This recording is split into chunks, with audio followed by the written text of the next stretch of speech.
Hello, internet people. It's I, Jake Sent from jakesent.com.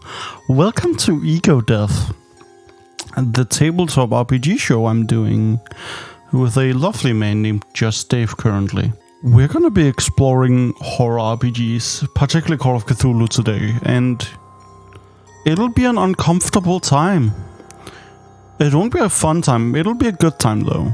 We'll be exploring some quite uncomfortable subjects. So some trigger warnings that if affect you, you may want to skip out on this one, and that is okay. Please take care of yourself. We'll be exploring the very bad treatment of mentally ill people during the 19th century. And we will have some descriptions of that, as well as copious descriptions of the human organ, the brain. So if that doesn't sound great to you and makes you feel icky, take a break. That is okay. Also, we will be embodying characters. I will be embodying the cast in general, and Dave will be embodying his character, David. We are not our characters. War characters may do fucking awful shit. We are good people in general, I'd like to believe. We won't do that. But we are going into a space of fiction where we are able to explore this. Please do not judge us for actions of our characters. Thank you. Now welcome to Egodeath. Dave, how are you? Welcome. Hey, what's up? Sorry. Just saw that you zoomed in the camera. Yeah. Hi. Hello. Welcome. Hello there. Also, don't listen to Jake because he just wants an outlet for his racist opinions. But you know, it's fine. Yes. I'm doing well, thank you. I've had a rough morning, but now I am here and ready, and it's time to get horrid. That's good, and I think that's important with horror RPGs. We had like a whole session 0 on stream, is that consent is quite important. We have discussed boundaries, we have systems in place, like if something's fucked, he can send DMs. He can just straight up tell me, yo dude, that's not cool, and we'll back off and try to approach it. We will approach this with the best grace that we have, because we want our characters to be uncomfortable and to be scared, but we want the player, in this case Dave, to feel welcome and comfortable, so he can explore it. I mean, that's Jake's goal, right? Like, my goal is what I didn't tell Jake. Like, I agreed to a horror session, but what he doesn't know is that the horror isn't like me experiencing horror, but him like experiencing the unique horror of DMing a horrible player. So, I should have vetted Dave more. Yeah, you definitely should have. But yeah, welcome to Egodeath, Jake. This is my social experiment, and just take it away.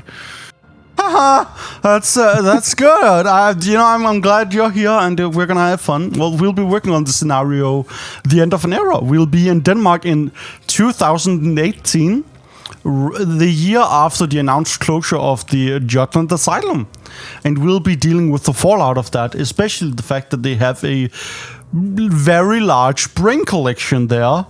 Numbering in the thousands, collected from people who did not consent to it during the aftermath of the Second World War. Psychiatry in that millennia or century wasn't great. That millennia yeah. We were joking before the stream. He was like, "Oh, here are the trigger warnings, right? Like bad treatment of mental patients, blah blah blah." And I was like, "Okay, so just historically accurate psychiatry then." Gotcha. Yeah, no, like that is definitely a thing. I've done a bit too much research into it, and it's quite uncomfortable. It's really fucked up, man. Like I ran a 1920s campaign once, where I did some like I only did a tangent towards psychiatry because it's just so fundamentally fucked up. But like psychiatry, until I think in the last 20 years, it professionalized a little bit, but it was literally just like do whatever you think works, throw everything at the wall, and the patient is mentally ill, so A, they won't complain, and B, you're helping them either way. They can't get worse. A lot of the things they did were just to make mentally ill people more calm, because they were violent as they were forcibly, imprisoned and essentially experimented on. In 1927, a man won the Nobel Prize of Medicine for injecting malaria blood from people who had malaria into just mentally ill people and seeing what happened.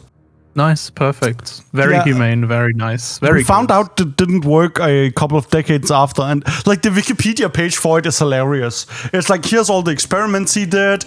He like it worked and stuff. Like this worked out. He got a Nobel Prize, and then we found out it didn't work, and nothing more is written.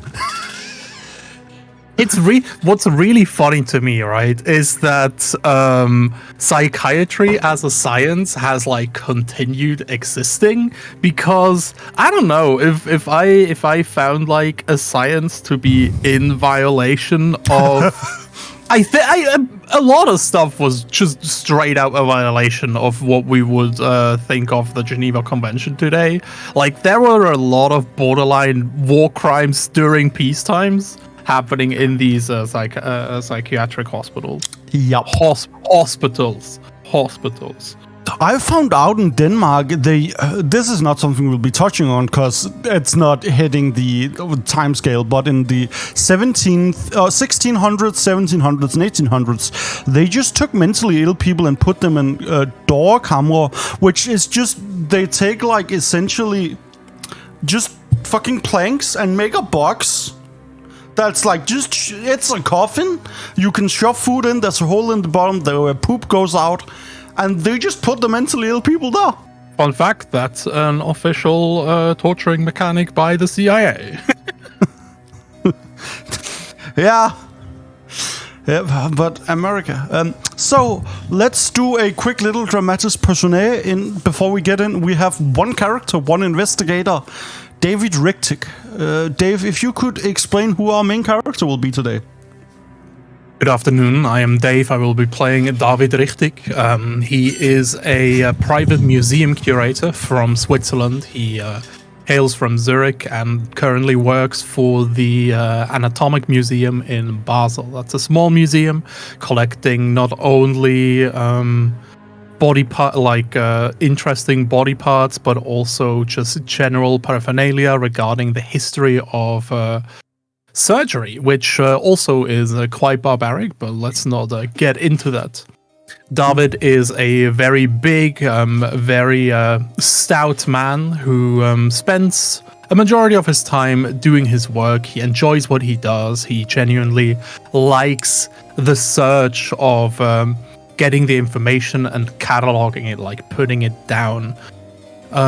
In his free time, he does some swimming because that's one of the main physical activities that his body still allows him to do. And he also has a very expansive model train set that he likes to build. Apart from that, David is involved in a lot of public access and open source information projects. Think Wikipedia, but like for more specialized stuff. Like, for example, some of the pieces that he has been able to see and catalog for the Anatomic Museum. David has been hired by a private individual, I think, to go to Denmark and take an initial survey of the collection of brains to see what is worth acquiring. Essentially, a couple of like hospitals, not necessarily hospital, like museums, like the one you are available with, and universities for schools. There's a lot of brains in Denmark, and we might as well get them for our classes so that they can use them to like analyze them. So a bunch of schools, like in Switzerland, has gotten together so that they can like get in on one shipment and send it. And they have gotten around 100 brains from the collection, which is 10% of it. That's pretty good. Split between some universities. And yeah, your job is to go survey them, like note that they are stored properly, that the paperwork is in order for each brain. Like usually they will have like a description of this is like the name of the person, this is where they lived, and this was like their mental disorders. Because part of this thing that is interesting with this brain collection, that was before a lot of like chemical like psychiatry, so they didn't give they didn't have like ADHD medicine or anxiety medicine as we have today. So we can see how the disorders really affected the brains on them, which is why they're interesting. So like make sure that's all fitting and that there's no defects and that they're probably... So the way you store brains is that you take them and you encase them in wax, so that you can like actually like stick your fingers in between the like wrinkly parts and stuff. But you gotta make sure that that's all done. But that's fine. You've done this before, so there shouldn't be any issues. Absolutely. I think it's important to mention that David does not have like a medical background. He is a pure archivist, or like a curator, I guess. So like he knows some stuff, right? Like he has seen some collections and he's seen some specimen, but he's not like a trained physician. Yeah, like you're comfortable seeing body parts and you can like tell something's fucked up there if like a guy's arm is broken, but like it's not. You're more in the business of looking at things. Absolutely. I'm in the business of like noticing the interesting stuff and writing it down so other people can find it and actually do something with it. That's what a curator / cataloger does. Yeah, like one of your highest skills is appraisal. So like looking at things and like, is it fucked up? And like, is there anything interesting? Yeah, you were. It's nice. By the way, I want to mention, I don't know if everyone's aware, but neither me nor Jake will probably be looking at the chat. So I'll look at it afterwards because I'm assuming there's got to be some hilarious stuff in there. But sadly for the session, there will be nothing. Exactly. Yeah, I totally forgot about it. I have also turned all the notifications on, so followers, subscribers, whatever. So I will go back at the end, and if you follow or subscribe, whatever, I will thank you at the end and play the notifications then. But for now, they are off to not interrupt our trains of thought, because we're gonna be going deep into some places, and it would be awkward to interrupt it. Trains of Pog.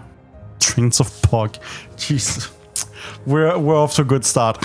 Well, I think that is all for the floundering about and introduction. And I think we're about to embark on our first scene in End of an Era. David is driving throughout Europe to get to the places. He has a hideous car that I will send a picture of. We'll just show that on the stream. Rude. There is a wardrobe in the back where all his clothes are, so we can, get dressed and dress up for things, which is important, as the first thing you have to do is meet up with the guy who is the chief physician at the Jutland Asylum, Holger Volby. You are to meet at a restaurant called Filled, and I assume you are on your way there.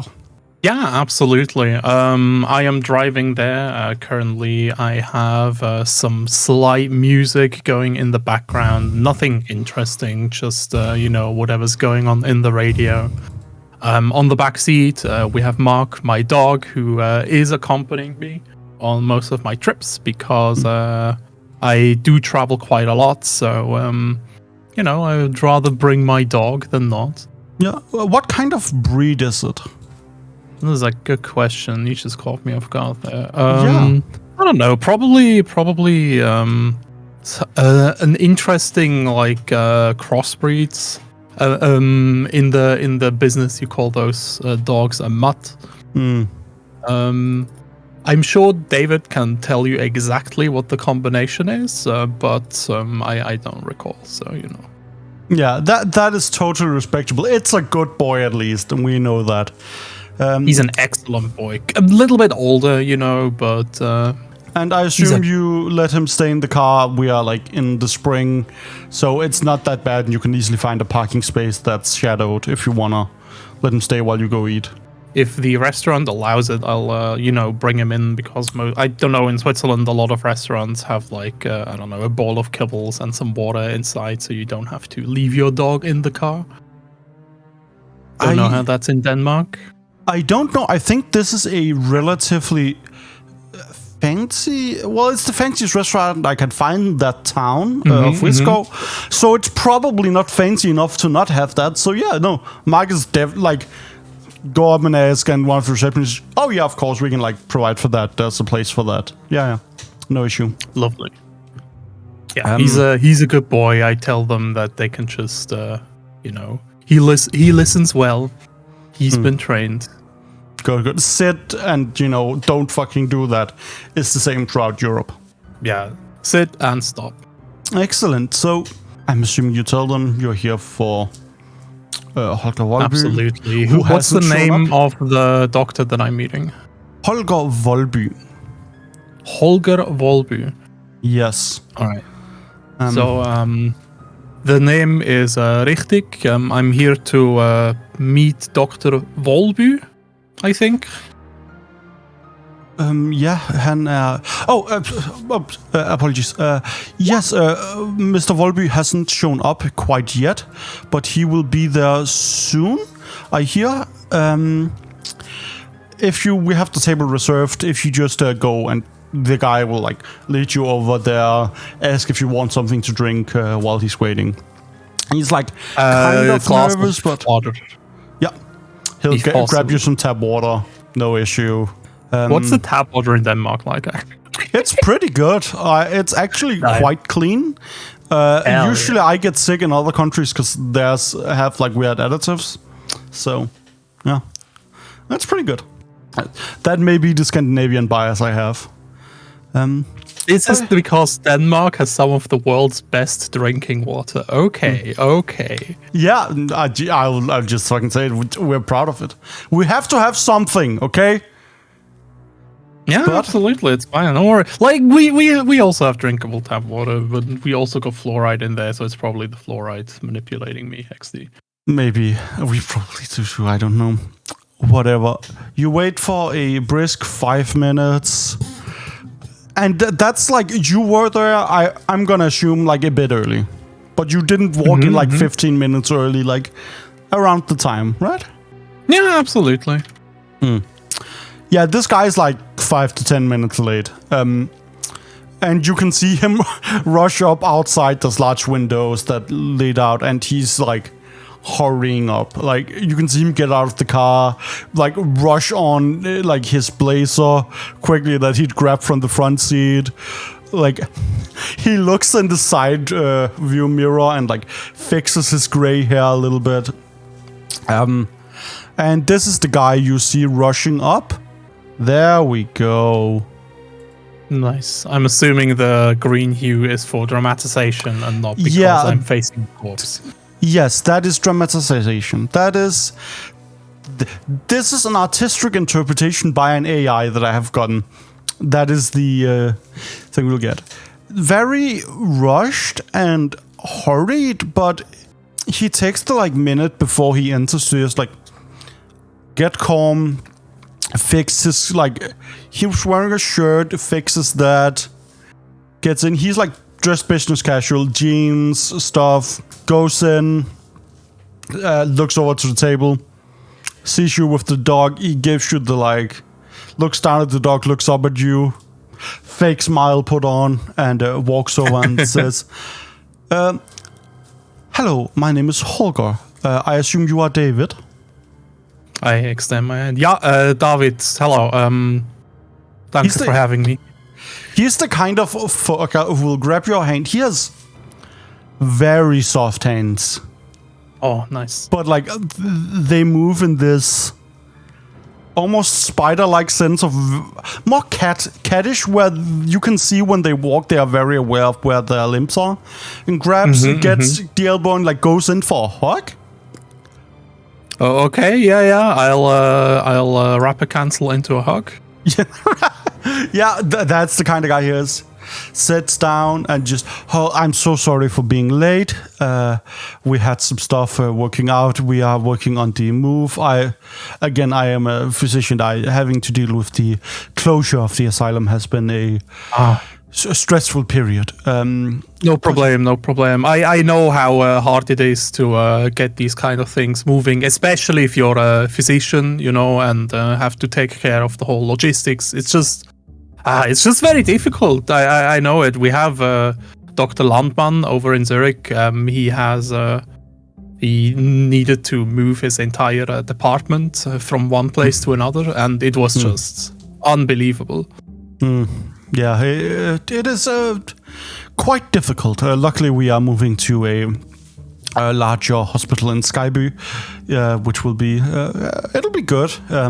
Well, let us have some food so we can eat while we talk. And he pulls the most asshole move you can do as a human being. Looks over at the waiter, snaps 2 times, and waves. No, stop.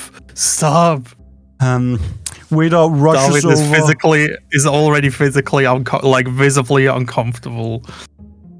And he orders a glass of sparkling water and just for 2 menus so you can peruse. There is nothing that you could do to make somebody more unlikable than have them order sparkling water. Fuck that guy.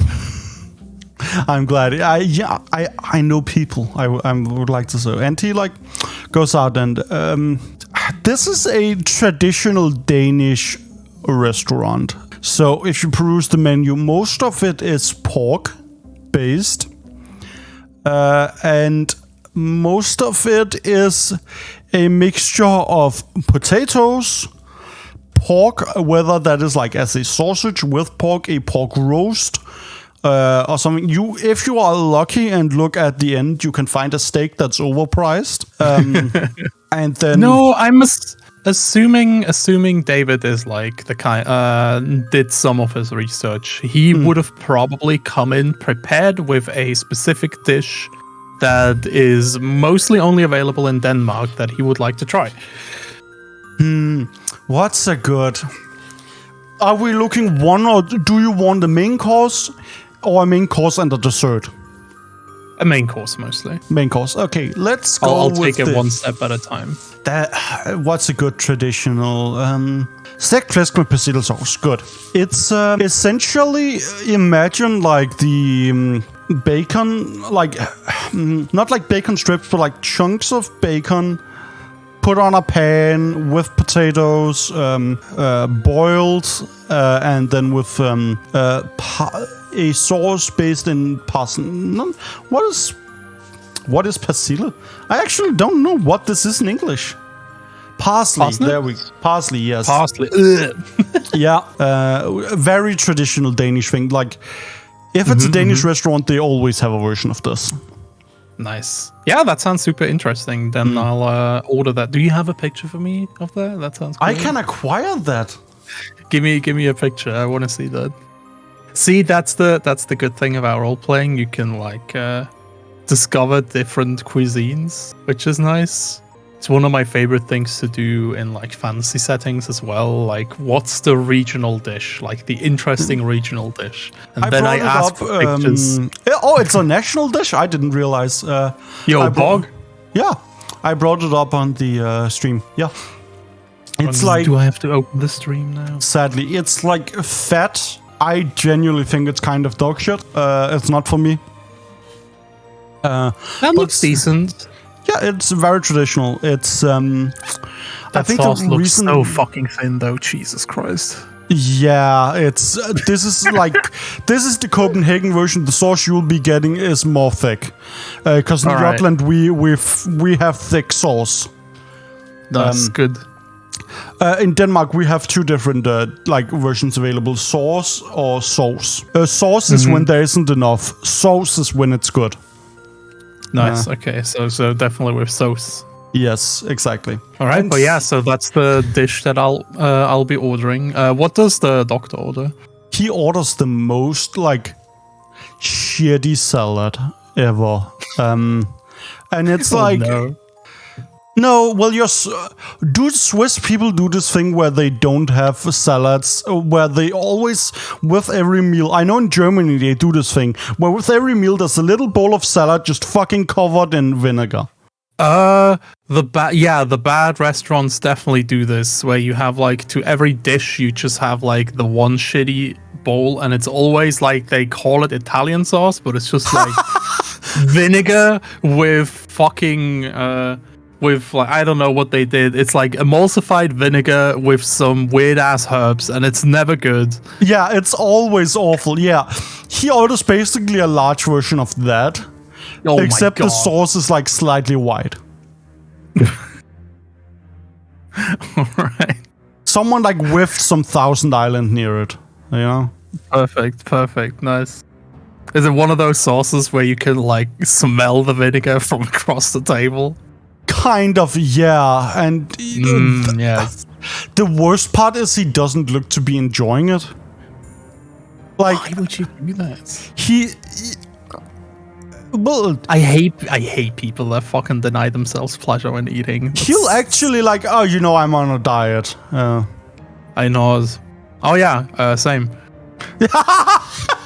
He just looks at you and like, good, yeah, take care of yourself. That's nice. And yeah, what he'll do is essentially start fucking waxing poetically about the hospital and the asylum. And, it's been here since the 1800s, blah, blah, blah, blah. They collected the branch, whatever. We have like 2 wings. There's a thing. We always want the best for the people staying here. Yada, yada, fucking yada. Like, he's trying to sell this place to you as if you're here to buy the hospital. I'll listen intently. I'll try to keep I'll try to retain the information that seems relevant. I'll ask like qualifying questions like, what were the wings called? Why are they called that? There's a male and a female wing, because for the first 150 years, males and females were not allowed in the same wing.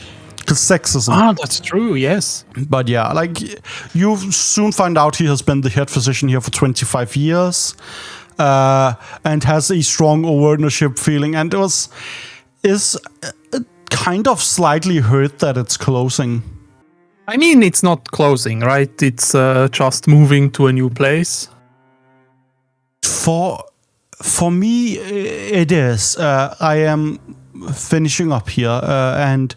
Well, it's becoming part of the university hospital and Skype, so it's going to become a part of a bigger whole, and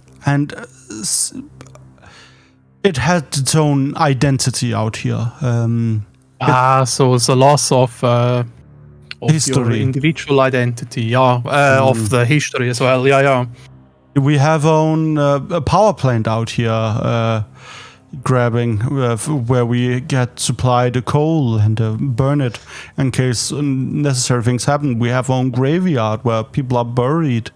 It's almost its own little town out here, but that's being lost, which is... That's really interesting. Is that usual for mental health institutions, or is that more of a special case? I don't think it is anymore. It is because this was built so long ago, right? And it was built outside of the large town. The town of Risko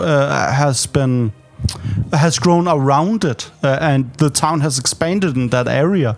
It was quite a while out of the town of Aarhus when it was built. That's very interessant. Normally, I thought that. In Switzerland, normally the classic mental health institutions were built quite far from the usual cities because of the perceived danger of the patients. So.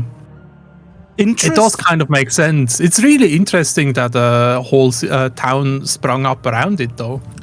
The reason we actually do that in Denmark, if you look outside, and he points outside, and you see what are the wagon people use when they drag their children around and push around in child wagon? I don't know. We just call them child wagons in Denmark.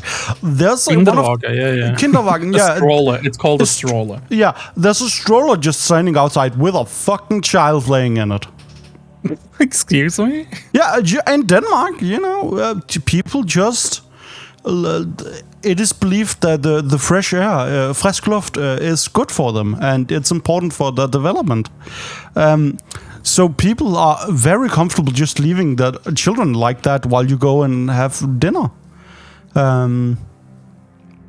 And as well, that is why the hospital was built outside. Because back then, they didn't know what caused mental illness, right? So they went and they believed that beautiful surroundings and fresh air would help people recover. And that is why it was built out of town. That reminds me of the in Switzerland we have the mountain resorts that started out as that, where you basically could, of course, pay a premium, but then recover the soul and mind by staying in Vaduz or wherever in the mountains. Yeah, essentially the same, but we don't have mountains here. And have you heard about Sky Mountain in Denmark, David? I cannot say I have, no. No, we have, it's not even the tallest place in Denmark anymore. That's on Bornholm. There's a large hill here in Jutland called Sky Mountain, because it's the largest hill in Denmark. But we decided to name it Sky Mountain. David chuckles. That's the Himmelbjerget. Yeah. That is really funny. 104. He takes his phone out. 147 meters. That's the highest one in Denmark. Yeah. Yep. That is. No, we have one that's like 10 meters higher in Bornholm. But yeah, Denmark that's is really flat. funny. Yeah, that is really fun. I think the name's occurred from the Vikings. It's actually near Sky Mountain where Denmark became Christian when Harald Bluetooth. Oh God, I don't know. Harald Blåtand, that name should not be said in English. Turned the Danes into Christians after some guy picked up coal and didn't burn himself. Huh. I think that is it for your conversation here. He's finishing up his salad. I assume you're finishing up the dinner. Definitely. I'll ask for when can I start? My employers would like to have this done as fast as possible, and faster you can show me around, the faster I can start working independently and get out of your hair. I actually am quite busy tomorrow, so I have one of our security guards, Gert. He will meet with you at the fountain tomorrow at 8 a.m. Does that sound good? Yeah, that sounds great. Good. Gert will meet you out there and introduce himself, and will show you around and then help you find out find the collection and categorize it. Once you're done with it, you can, of course, go up to my office and say hi or whatever. I'm glad to have you here. I'm glad that you're helping us actually put the brains to good use, because else they would have just been destroyed, and that would have been a terrible loss of history. Yeah, it would have been an absolute waste, especially since they are a very interesting specimen that haven't been tampered with the chemie. So it's just really good. Again, the University of Zurich is really looking forward to acquiring the specimen. He looks like you said something that's weird. He's like, well, yeah, they haven't been tampered with chemistry, but and he kind of what is the word? Weissschnitze, and like takes a finger and points it up between his eyeball and eyebrow ridge and like points upwards. You know? Lobotomy happened to quite a few of them. Ja, natürlich. Like I said, again, like since the chemicals weren't really around, it was mostly physical application of psychiatry, if you will allow that joke. But yes, we do expect some missing frontal lobes, these kind of things. Yes, good. Just good. Just so you didn't go in expecting something wrong. Well, then I will take my leave.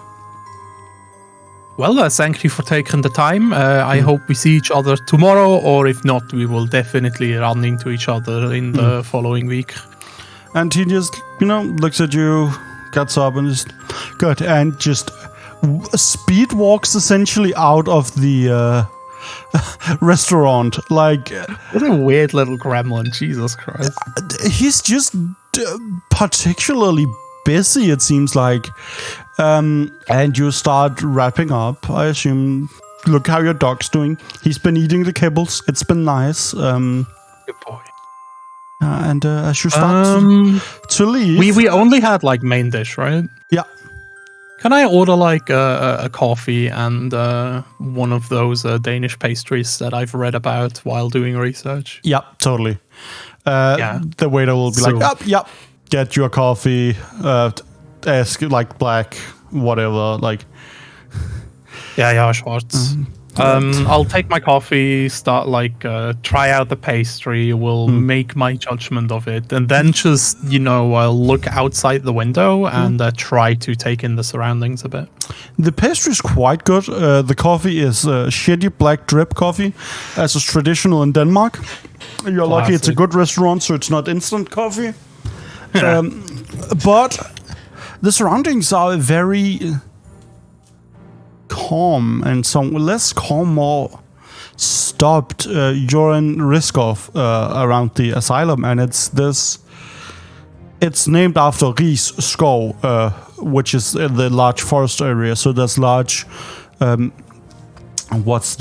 pine trees sticking up everywhere, and it's quite beautiful. The restaurant is like a little bit up on a hill. There's this nice little parking area with rubble you like parked in.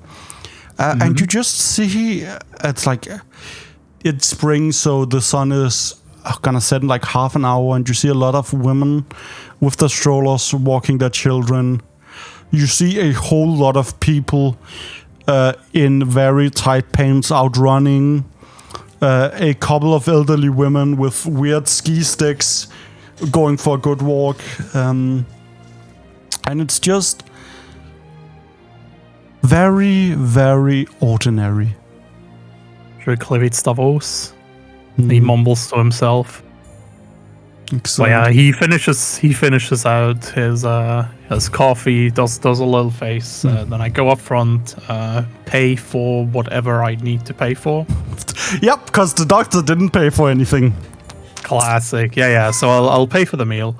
That's fine. We'll just add that to business expense. Yeah. Business expenses.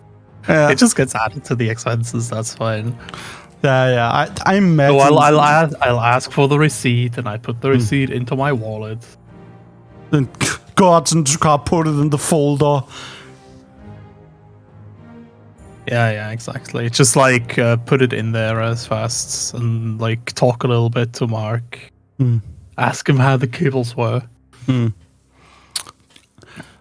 He doesn't say much, but he looks up at you, and something resembling a smile comes out. Good dog. Good boy. Give him pets. He seems to enjoy the pets. Excellent. After that, I will go look for like a parking garage where I can put my car for a longer time. The hostel would have that available, like there's a parking space. All right, so then I will directly. And the same, like the hostel would be like you are technically in walking range of the asylum, but it's like a 20-minute, 30-minute walk. Yeah, that's good. But like that's up to you. Yeah.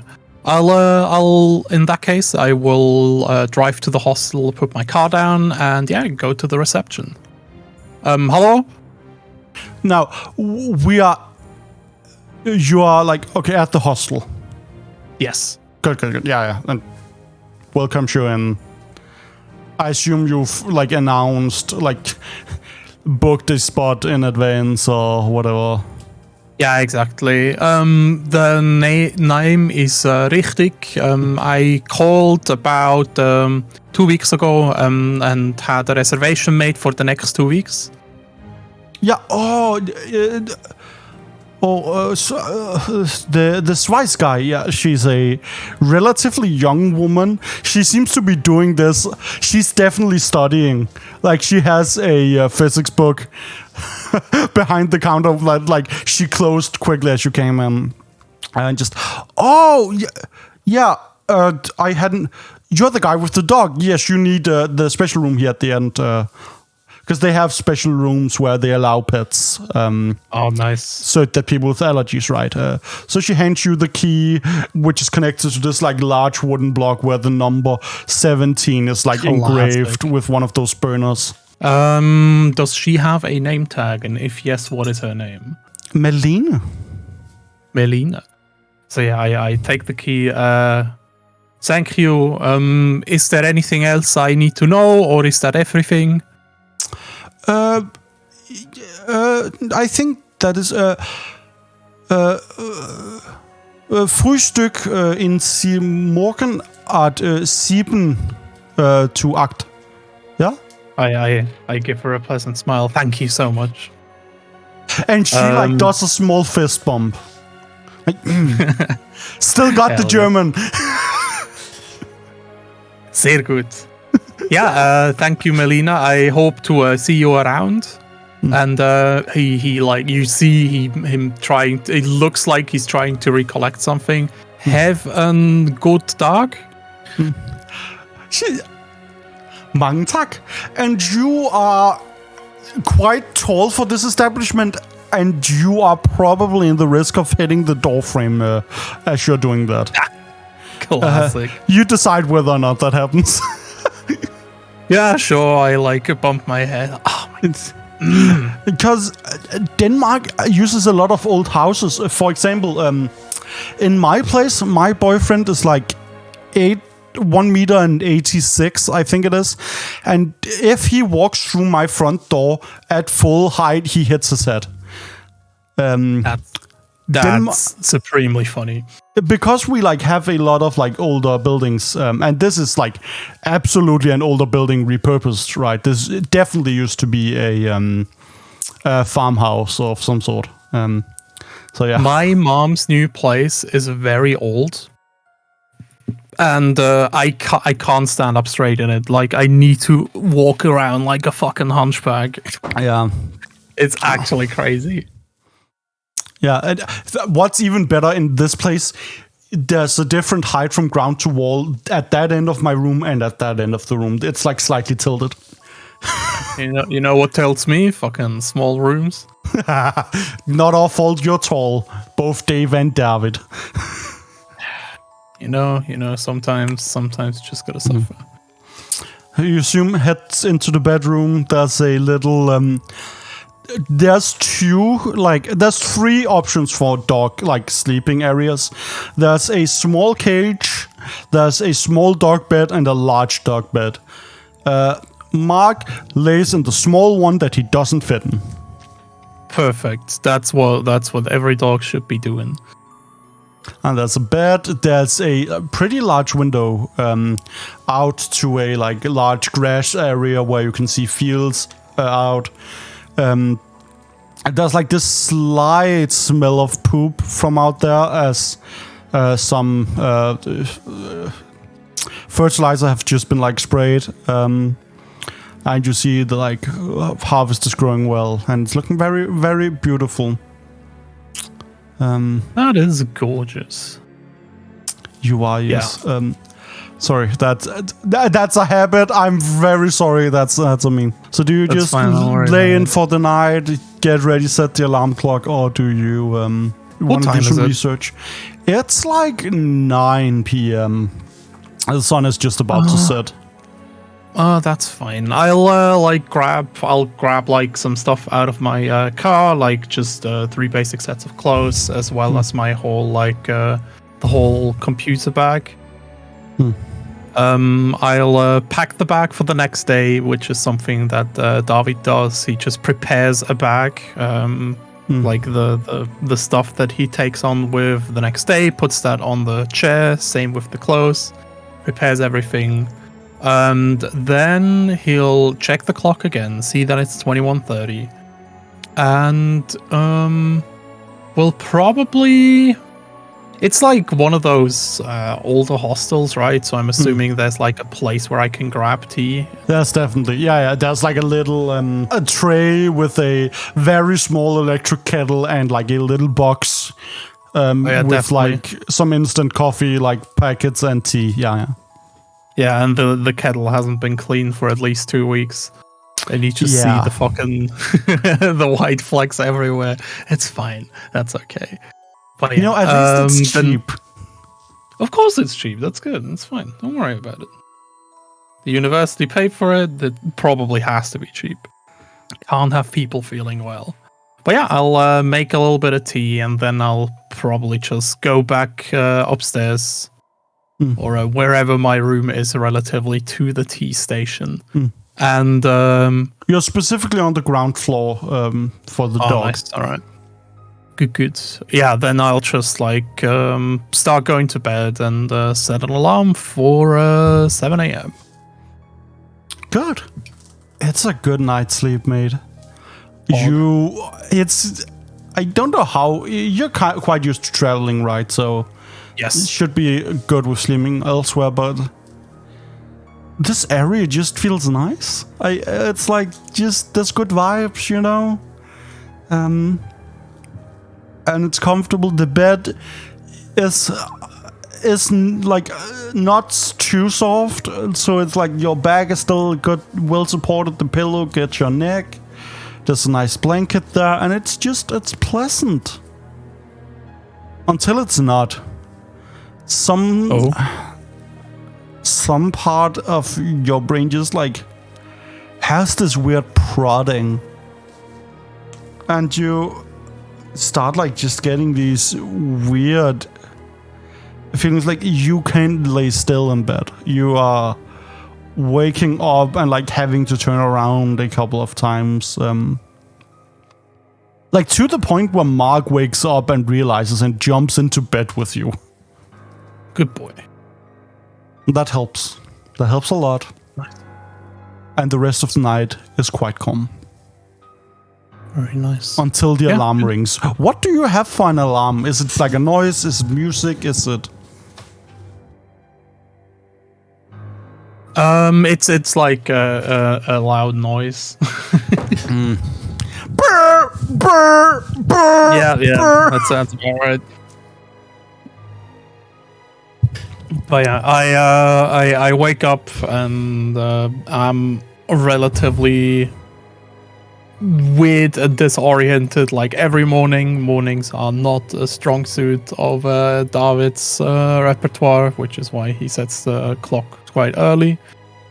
At about 7:15, he finally gets out. He takes like a quick shower, and then puts on clothes, takes the bag, and leaves the house without eating. Good. I feel that. Sorry, I just saw that Dave DM'd me a picture of the dog, and I think that would be worth showing to chat.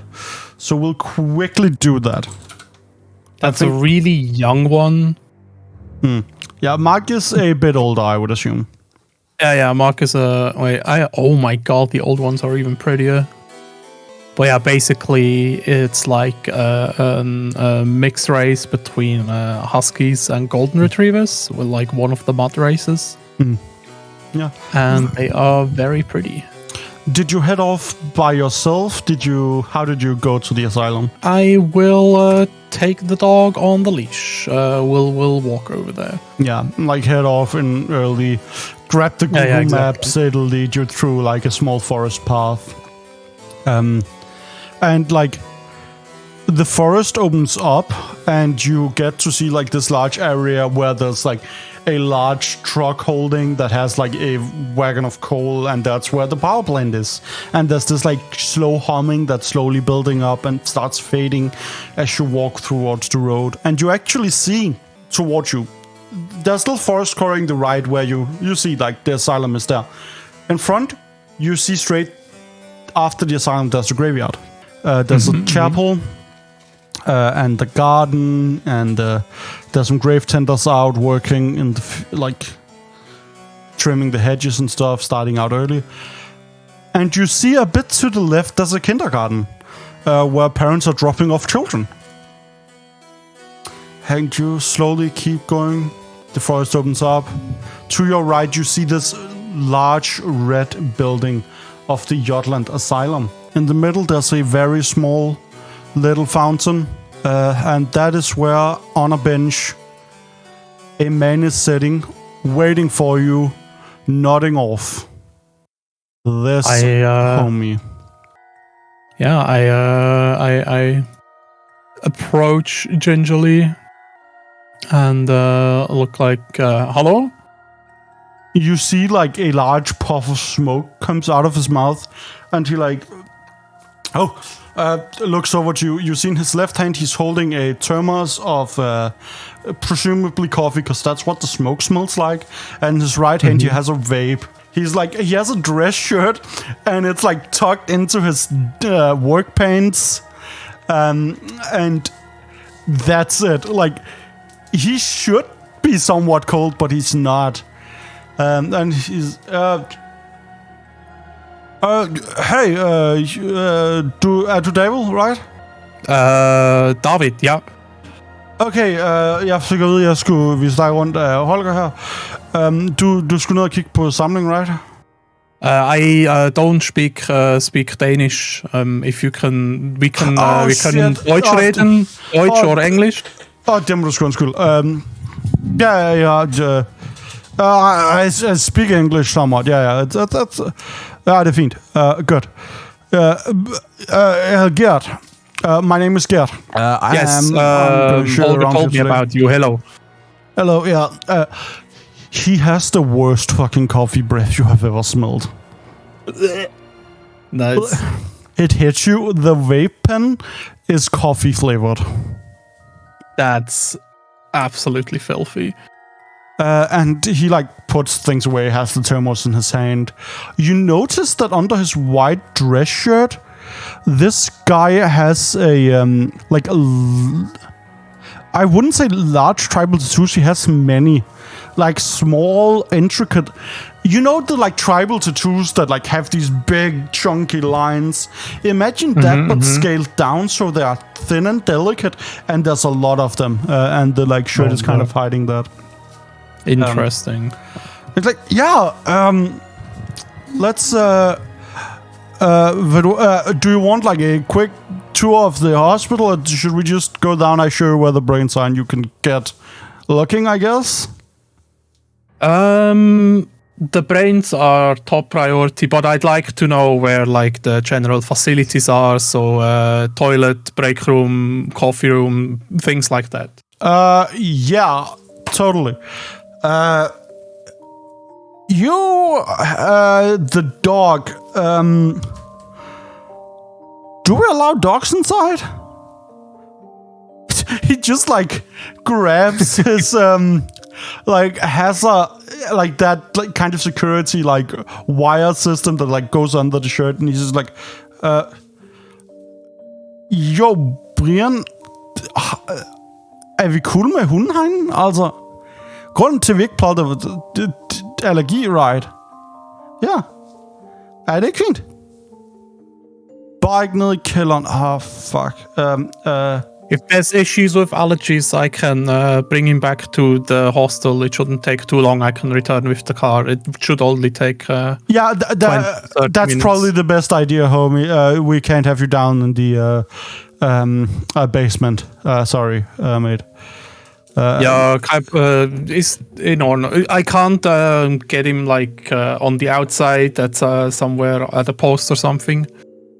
Oh, that's totally fine. We have a flagpole over here. We can just like tie him to that. That should be fine. I look over.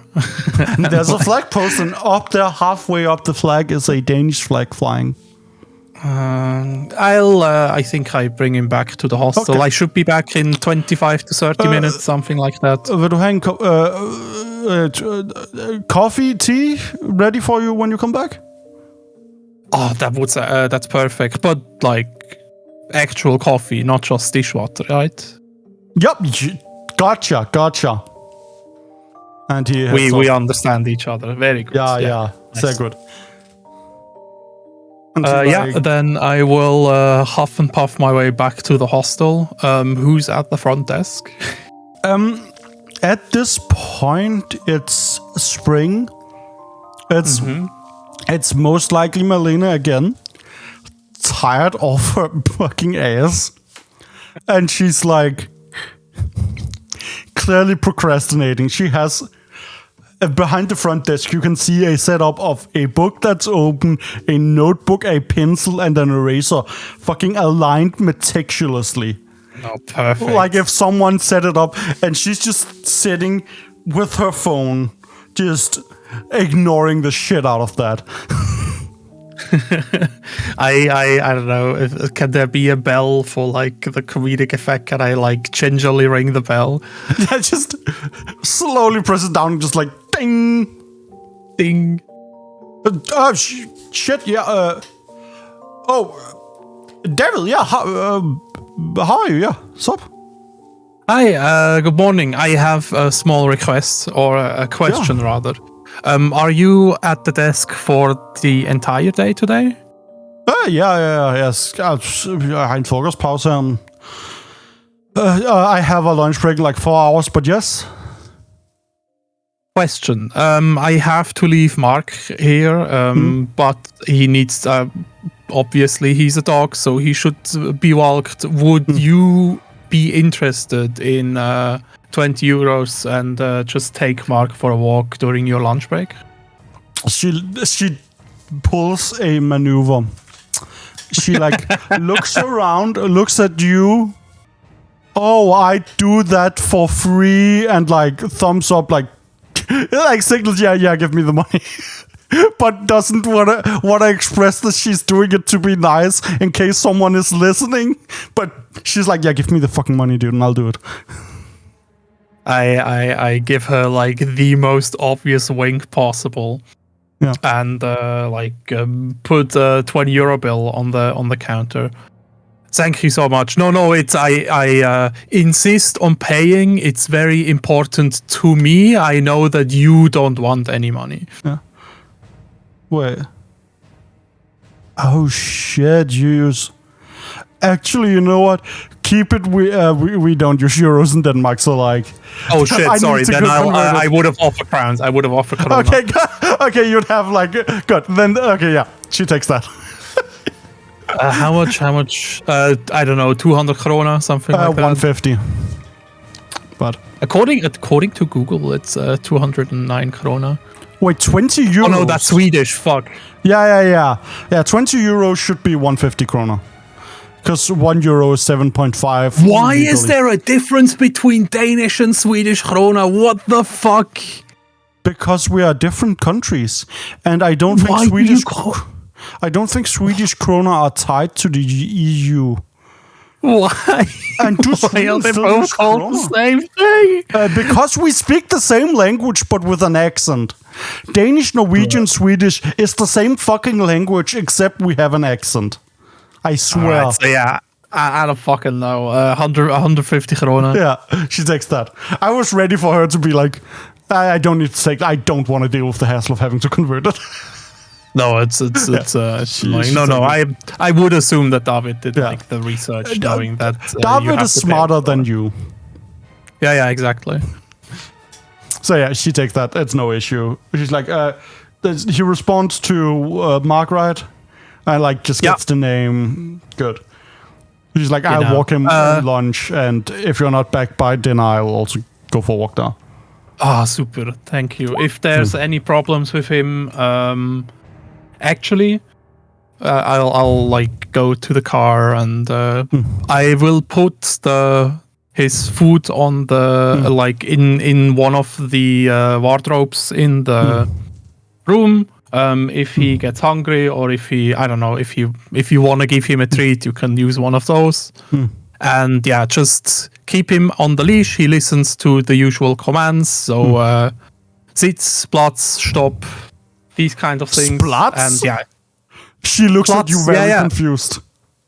It's so in Deutsch, if you like, Platz is like Platz nehmen. Oh, so Platz. taking a seat. A Platz, okay. Yes, but I understand it's very funny because Platz is also a kind of explosion in German. So Platz is like bursting. Yes, great, makes sense. So there's always the joke where you tell your dog like Platz, and then he like bursts like a Luftballon. She's having like a fucking like meltdown over the fact that someone would do that, and is giggling intensely and trying to contain it. Perfect. David is very happy that somebody like vibes with his awkward type of humor.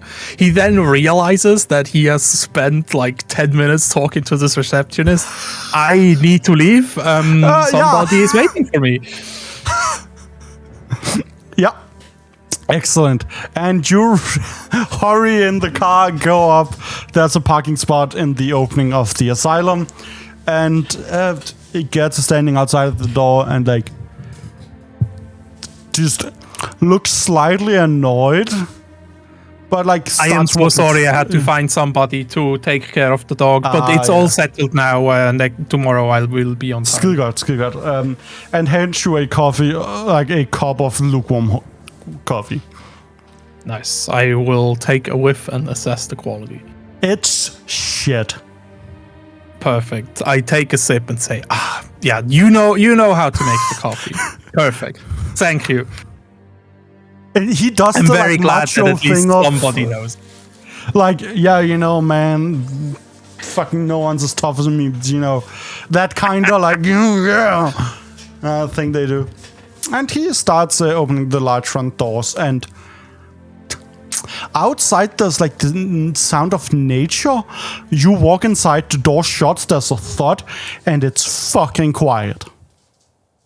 Which is weird, because this looks like it should be lively. There's like a long hallway, and there are like marks on the walls from like children having drawn and shit. And it's just dead quiet. You see, as we're walking, like long hallways of like rooms numbers, and he just points down to the stairs downwards and goes towards that.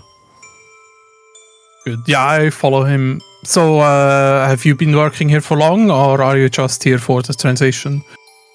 10 years been here. I have security experience. Used to stand in a nightclub. This here is way more relaxing. Even more relaxing now that all the crazies are gone. Yeah, nightclubs are that's the dangerous part, right? Yeah, I have a few knife wounds and stuff on me, but it's not that bad. Luckily, the gang was stopped some years ago, but it was getting bad back then, so I looked for a way out. And he's like, if he pays attention, you see like David make mental notes of some stuff. Like you see him just like do like a bit of a questioning. If he looks back, he sees like a questioning face. And yeah, he is going down and points out, yep, toilets there. And then he like below the asylum. The asylum consists of 3 large wings. You enter the northern wing, and then there's the east and west. East is for men, west is for women. That's how it's shaped. But then down below, it's a large office complex, essentially. There's like a whole bunch of offices, but there's like often in them, there's like a fold-out bed. You walk through, like the doors have like a small glass thing, and you can like see someone in one taking a nap. But it's still very quiet. Like there's not as many people down here as there used to, because this is where the like nurses and stuff stayed. But it's pretty empty, and he walks in and it starts becoming a goddamn maze. There's like 3 long hallways that follow the wing, but in the center it's just a chaotic office complex. And he shows you around, and you go and we enter basically the security room, where he opens the door. There's a small table, a large jar of shitty instant coffee, a jar of creamer, and a small electrical kettle, some shitty chairs, and then there's a large fucking wall of CCTV. And he like sits down and points. Is there something interesting on the CCTVs? This would be a good time for a spot hidden, I think, is a good role for this. That sounds fun. So this is our first role. Like in general in Call of Cthulhu, roles are weird. Like usually if you succeed, you get to decide what happens. If you fail, I do. That's like the general narrative. Here in this case, it's whether or not you spot something curious in a few seconds. So you have a spot hidden skill of 51. You're gonna roll a d100, and if you roll under 51, that's a success. What's the difference between the purple and the green button? The green button is the one you should press. That's just a regular roll. The purple one is once I start doing complicated things. I will tell you what to do. All right. Yeah, then I will take a cursory glance at the CCTVs before I return my attention back to Gert. What I see is... That's an extreme success. So you succeeded 2 degrees. You got a very big one. So now in my notes, what is worth revealing to you here? You notice that one of the screens, they're kind of split up. Like there's essentially 3 main lines showing the like office complex, and then there's 3 large hallways around that, and then that hallways have further doors to storage areas. And you see parts of the brain collection. You see the shelving units they are at, and you see that in between the shelving units, there's a screen that's just entirely black. Oh, interesting. But yeah, I'll just wait if he has to say something before I start talking. So I think he started pointing at something. Yeah, he indicated you to sit down, basically. Yeah, perfect. I'll take a seat and point towards like the blacked out monitor. You already the security is already being dismantled as well. No, that's he looks over at it. Oh yeah, no, that's this motherfucker's clearly lying. No, that's the lights are being turned off. The lights in that particular, that is the western wing. Lights aren't really working well there, so that's why it's and he's like, he pulls out a flashlight and like hands it to you, like so you can go look for things there. Okay. Yeah, sure. Thank you. So I'm assuming this won't get repaired anytime soon. Probably not. It's probably like a light bulb that bursted. You should be able to see that it's not light bulbs lighting up the storage area. It's like what are they called? Like light tubes, essentially, on the ceiling. LED-røren. Yeah, that's not how that works. Yeah, probably not, homie. Then you look back again, and it's not black anymore. It's working fine. Looks like the lights have turned back on. Very good. But yeah, how do I get to the brains then? Well, first of all, I have some papers for you, and he pulls from like his breast pocket an A4 piece of paper he folded up 4 times, and that's the printed list of the shelving like units you're supposed to go to. It's split up into 3 things. It says like western storage area, eastern storage area, and northern storage area, and then there's the shelf numbers and the specimen numbers, basically. Okay, wait. So eastern, western, and orphan. East, west, and north.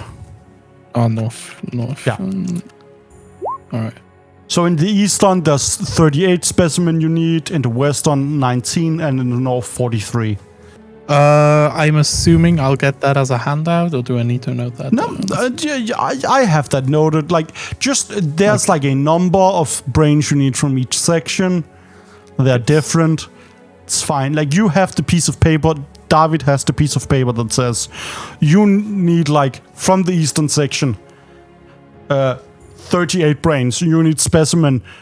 Like, it's like a arc that's like, from this shelf, you need specimen this, and this. So you are able to, like, go find them and inspect them. Good. Yeah. I'll take that list of required specimens, including location. Yep. I'll take the list. Super. That makes everything a lot easier. And he's like, yeah, that's good. So if you need to access me, here's my phone number. And he, like, takes a napkin, writes his phone number on it with a pen. And, like, here's the phone number of my, like, work phone. I'll also be keeping an eye on you on the CCTV while I do my other stuff. So if you have any questions, you can just come back here. But I'll just quickly show you the, like, main 3 hallways, and you should be able to figure that out. Oh shit! I have the keys. Oh shit! I just wait patiently. Shit! I'll go open the, like, each wing for you, and then once you're done with one wing, we can, like, talk, and I'll show you the other. Is that fine? Yeah, that's good. I wanted to do it wing by wing anyway, so we can start with the west wing. Yeah, so the west wing you saw on the cameras, that's the one where there was one, like, entirely blacked out. It's, like, actually pretty empty. Like, a lot of the shelves are kind of, like, the boxes have been removed from it. And he's like, okay, yeah. And starts walking around and starts, like, showing you towards the western wing, and just, like, navigates between these offices, and you arrive at this, like, long hallway with, like, these while we walk there, I want to like look around.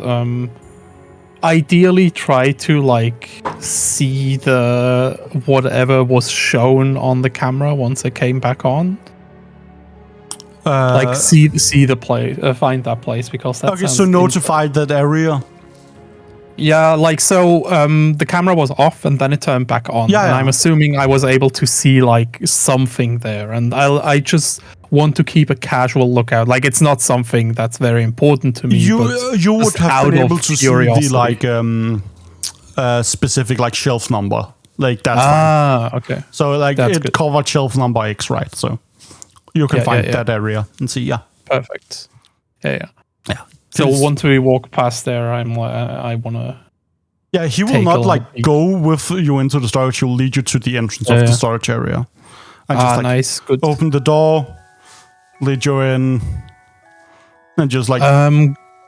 Yeah. Are there any power outlets here, or do I need to Do I work uncabled? Should we? And I would like you to make a luck roll. Oh my god. It's a fun stat. It's where it's like, I don't know the answer to this. Let's see if you're lucky. So next to your luck stat, you just press that little green button and we'll see if you're lucky. You're lucky! There's a power outlet. And it's actually like one of those, there's like a table that like has wheels that can use to, imagine like grade school, the things they use for the TV. Yep. So that there's like a extension cord on that, and that you can plug that into the wall and then have your laptop on that and move that around with it. That makes it so much easier. Nice. But yeah. I like start unpacking and setting things up. Thank you, Gerd. I'll contact you if I need your help again, but it looks like there's about 15 specimen in here that I need to look for, so that's about a day to two's work. Depends. This is me. You should ideally be able to look through all 100 of these relatively quickly, I think. Alright, okay. Oh, I just look at them. I don't catalog them yet. The important thing is that you make sure that the paperwork is solid. Because it's already a collection, right? So they have all the data. So it's like, we get these. So essentially, go and then you mark them with check, are they confirmed? Mark them so that the people who move them have an easier time. All right, good. So yeah, that makes it quite. So yeah, I will contact you as soon as possible then. Yeah. So yeah, I will start setting up on the table. The table will be consisting of, since I have a power outlet, I will be able to just set up my laptop there. On the laptop, I will have the list that I got sent by the University of Zurich. That list contains all the samples, etc. So I'll look over the list real quick and do a double check, see if it matches what Gerd gave me. Yeah, annoyingly, the list you have from Zurich isn't separated into the wings, right? It's just alphabetically, basically. Yeah. So we have these specimen numbers. So I'll which take isn't congruent first, with the shelving numbers. Yeah. So I'll take the first 15 to 20 minutes to just add another column, column for add two columns and I don't know, a wing column and put that data in. So I just go for point per point, check everything, put the wings in, and then I can start sorting it by wings. Sweet. It's pretty good work. You get that done relatively fast. And nice. You get the setup ready so you're ready to start inspecting the shit. Yeah, perfect. So I'll be setting that up and then I will go to the first, go look for the first specimen. Yeah, you go look for the shelf. There's 3 rows, specimen units, it's relatively organized. And luckily here, because a lot of the specimens here have already been removed, it's pretty easy to find it. It's I need something from this shelf. The first one is entirely empty except for the one you need. So it's... perfect. It's pretty easy. I'll approach it and I see the jar. Well, it's more like a... Not wooden box, cardboard-ish box. Okay. And yeah, it's not suspended in formaldehyde. That's true. No, that's ideally not how we want to store brains. So I just opened up, and there it is in essentially a plastic bag that's sealed with a clamp, and in there's a brain encased in wax, and it's there's a little plaque that says, this is the name, this is the disorder they suffered from, this is when they were birthed, this is when they died. Yeah. I'll, I don't know, I have a small recording thing, specimen matching. Number 1, we are in the western wing. These are all the female specimen. I will not be mentioning the gender henceforth. First specimen, number the 32. female and male were for the patients. The brains are like scattered. All right, okay, never mind. Then I don't add that. But yeah, we're in the Western Wing. Also compare Addendum 1 to the list. So we are working off version 1.1. First specimen is specimen number 23, found in the West Wing. Name matches, number matches. Reading out the description. Yeah. And it's entirely fine. Like, the brain is intact. Yeah. Brain is intact. The 2 pick holes on the side lobe are present as well. So everything is in order. Specimen correct. I do like a little hook. I press stop. I put in the time code and then continue. And that's basically the modus operandi. So I do I always go through the entire checklist. Like, is the name correct? Is the number correct? Are the physical descriptors correct? And do that and just read them off. I always note down the time code because it's talking is faster than writing, so that's why that's being done. Yeah, and then you find number 14 in the section. The 14th specimen you inspect, and you open the box, and the frontal lobes look off. The brain was encased in wax, but you can definitely see some of the frontal lobe. It's a bit smaller, but there's definitely some part of it missing. And if you flip it up and look at the bottom of it, you see how usually it's a pretty strong vein that's lying there. You see how the bottom of it has been scraped off before it was waxed. From looks like needles penetrating a lot of time. And this is on the specimen named Rune Albertson, a man with paranoia. Specimen number 14 does not match the physical description. Parts of the hippocampus are missing. Frontal lobe seem dysmorphed. And I do a little mark there, in the Excel sheet. I mark it with orange. Yeah, and that but it's clearly that this wasn't done after it was encased. This was how the brain got stored. Yeah, but it still got cataloged differently. These things are not mentioned. Yeah, that's interesting. Rune Albert. And that's a pretty...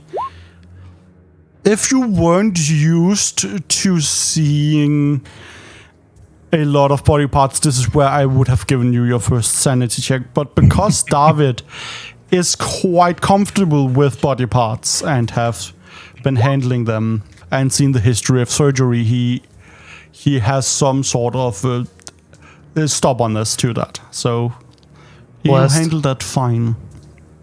Nice. That's super interesting. I want to go back. I want to go back to one of the previous. Actually, wait. I want to check through the list. Has any of the previous ones been diagnosed with paranoia? Yes, but they were in a later time. Rune Albertson specifically died in 1936, which is quite early for the collection. Interesting. The others are from the 60s and 70s in general. All right. Yeah. This intrigues me, but for now, I would like to continue through the specimen, if possible, until it's lunchtime. You get the West Wing cleaned out pretty well. It's 11 a.m. Takes a couple of hours. Did you want to investigate the spot where you saw the light had gone out? Absolutely. As soon as I'm done, I wanna like go there before I return to Gerd. What are you looking for? I just wanna look, like, see what it is. Like, first I look for the camera. Yeah, you find the camera, and it's a security camera. It looks like the others. It's one of those. It's not. Well, it is one of those in the ball on top, so you can't see the direction it's pointing. The reason it's that they are easy to mount to the ceiling. Yep. Yeah. I give Gerd a wave. Yeah, just wave. Yeah, I just wave into the camera. And then, I don't know, I look... So, there were some specimen there. I'm assuming the shelf is just empty? No, that shelf has like a couple on them. Ooh. Tell me more. I'm questioning. Yeah, you're looking at those specimens like somewhat closely, aren't you? Sorry? Yeah, you will be able to see this. You take a time. Looks like one of them has been previously moved. Like the dust tracking isn't entirely like on. One of these has been someone has had this opened up and looked at within the last week because it hasn't collected enough dust. Interesting. Huh. I check in the list. Like, I'm assuming I have the list of there exists a list of the complete inventory. Do I have access to that? You would not. All right. No. Good. Which number? Do I see an inventory number or a name? There's both like the shelf number, the shelf like unit number. You need to open the box up before, because like in the box is where all the like information is. But like, yeah, you can just open that up and have a look. Yeah. I'll just open up the box. I do not have any hesitation there. Yeah, just like open up the box, have a look. I'd like you to press the sanity roll button. No. All right. This is fine. The worst case is that you lose control of your character. So next to the sanity. There it is. Yeah. Yeah, you rolled one above. Now, no, sanity rolls you can't spend luck on. Oh, that's a tragedy. In this case, that is 1d3. Oh shit! It's /roll 1d3. Thank you. So for people that are not familiar with Cthulhu, can you like give an outline of the sanity mechanic? Sanity is your mental health points. Is the way I look at it. You have your physical health points. That you get punched, you take health damage. Sanity is your ability to comprehend the unknown. Your ability to handle stress without going insane. That is you seeing something your brain is not comfortable with. And that eroding who you are as a person. What happens if I like die or like lose enough sanity? If your sanity hits 0, you lose control of David, and he is now an NPC under my control who is absolutely batshit insane. And who will live to make the world a worse place. Classic. And explore what truth they now have seen. So, Dave, your sanity is at 65. Put that down to 63. Absolutely. Are there any like consequences to when you lose big chunks of sanity? When you lose 5 or more, you take temporary insanity. That means for a little time period, you are insane. If you lose 20%, I think it is, of your sanity in one day, you go permanently insane. Or, well, indefinite. It can be fixed, but it takes effort. If you just lose a sanity roll, you take sanity damage. And like when you get, for example, stabbed with a knife, you may flinch. The same thing happens to you once your sanity hits. You flinch. You open it up. You see the description on the name. Mogens Bjørn, a schizophrenic person, and you see a large hole through the frontal lobe and in. Like someone had essentially what's the term, like, do you know once you like cut apples right, like there's like the thing you push over that puts it into slices. Imagine just having the middle part and someone like basically took a core sample from the front of it. They actually called, like core slices, like someone did that, bruh. While it was still waxed. You now see weird fluid dripping out, and it smells fucking horrible. You feel tears welling up. You feel the hairs on your arms lift.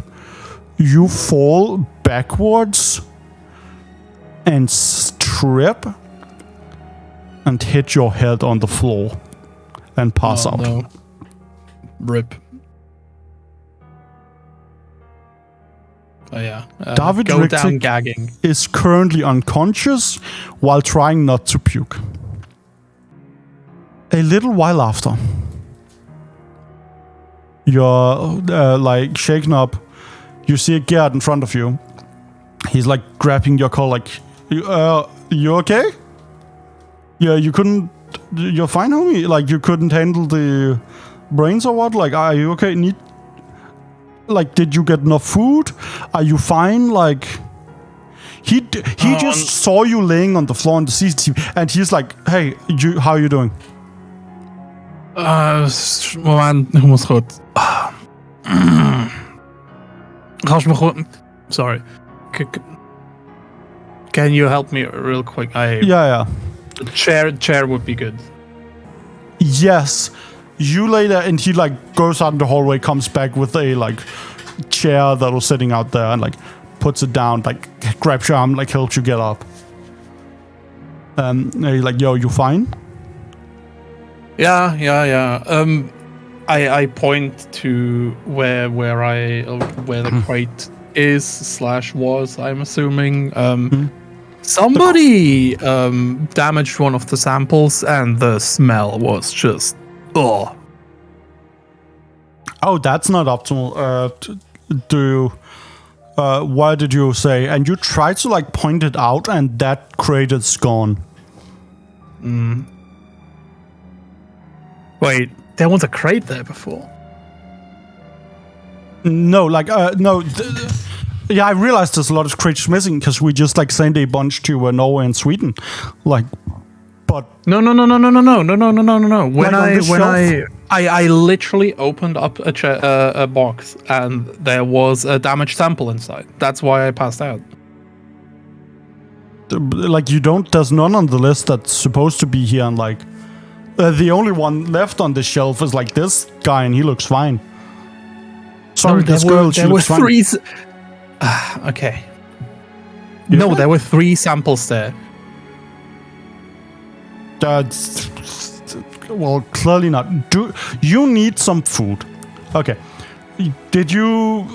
You're still like, you're not done in here, right? So let's like leave your stuff.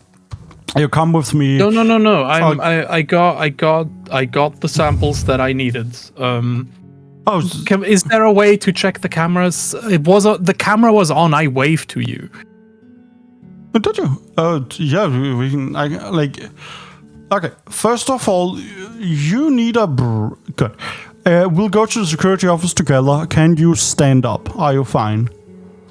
I like hold my head. I think so. I don't think it's a concussion. And he takes another thing and like looks at your eyes, and he's like, "Yeah, your head's not bleeding. You should be fine." And like goes, "You ready to walk with me?" Yeah. Let me just pack the stuff. I shove the laptop and the recorder into the bag. Clearly disheveled. And he like helps support you back to the security office and sit you down. And he's like, good. I'm gonna go get lunch. I'm gonna get some for myself. You seem like you need some food. Yeah, food would be really good. Maybe something light. Do you have any allergies or like, are you vegetarian or something? I am not vegetarian. Okay, I do not have any allergies. Good, sweet. I'll be right back. Be right back. And he like goes. And you're alone in the security office for a while. You're just sitting there chilling for a bit. I wanna look. It's probably really dumb. There's like the huge wall with CCTVs, right? Yeah. Below the wall, I'm assuming, is there like a control panel or something? Now, this is some sort of really complicated computer. Do you have some sort of using computer skill that could help you I here? I have computer use. Oh, that seems optimal. Then, yeah, let's see that. This would... So yeah, I'm trying to like... Normal roll. Just find out, like, think about the functionality of it. Yeah. But like me being nosy, but also just to distract myself a little bit. Yeah. Oh, that's a success, Dave. Oh, you're rolling so good today. I haven't even had to describe to you what happens once you fail rolls. That's a fun mechanic in Call of Cthulhu. You succeed. Yeah, it's relatively easy, and you like find the controls. There's like a rewind thing. You can like open a menu, whatever. And you scroll back to see yourself wave. It's cute. You look quite out of place there. You literally look like a bull in a china shop. Like, that's the vibe I get. And yeah, you see yourself open it up, and you see how your eyes like started fucking widening. You look like you had the like fight or flight instinct, and your body just fucking froze, and you saw how you bent over, and you just fucking fall backwards like a stiff board. And you luckily don't hit your head. Your shoulder takes most of the brunt, which you now realize that is the thing that hurts the most. Good. I like. And yeah, there were reverse it and watch myself fall for a few times. It's kind of funny. It is kind of funny, isn't it? And then weirdly, the like feed cuts out and becomes black again for a while. Mm-hmm. And then it comes back, and the crate is gone, and you're still on the floor. Can I revert back to the place where I fell? Yes, you can. You go back to where you fall. I will take out my phone and take a video of me falling. Mm.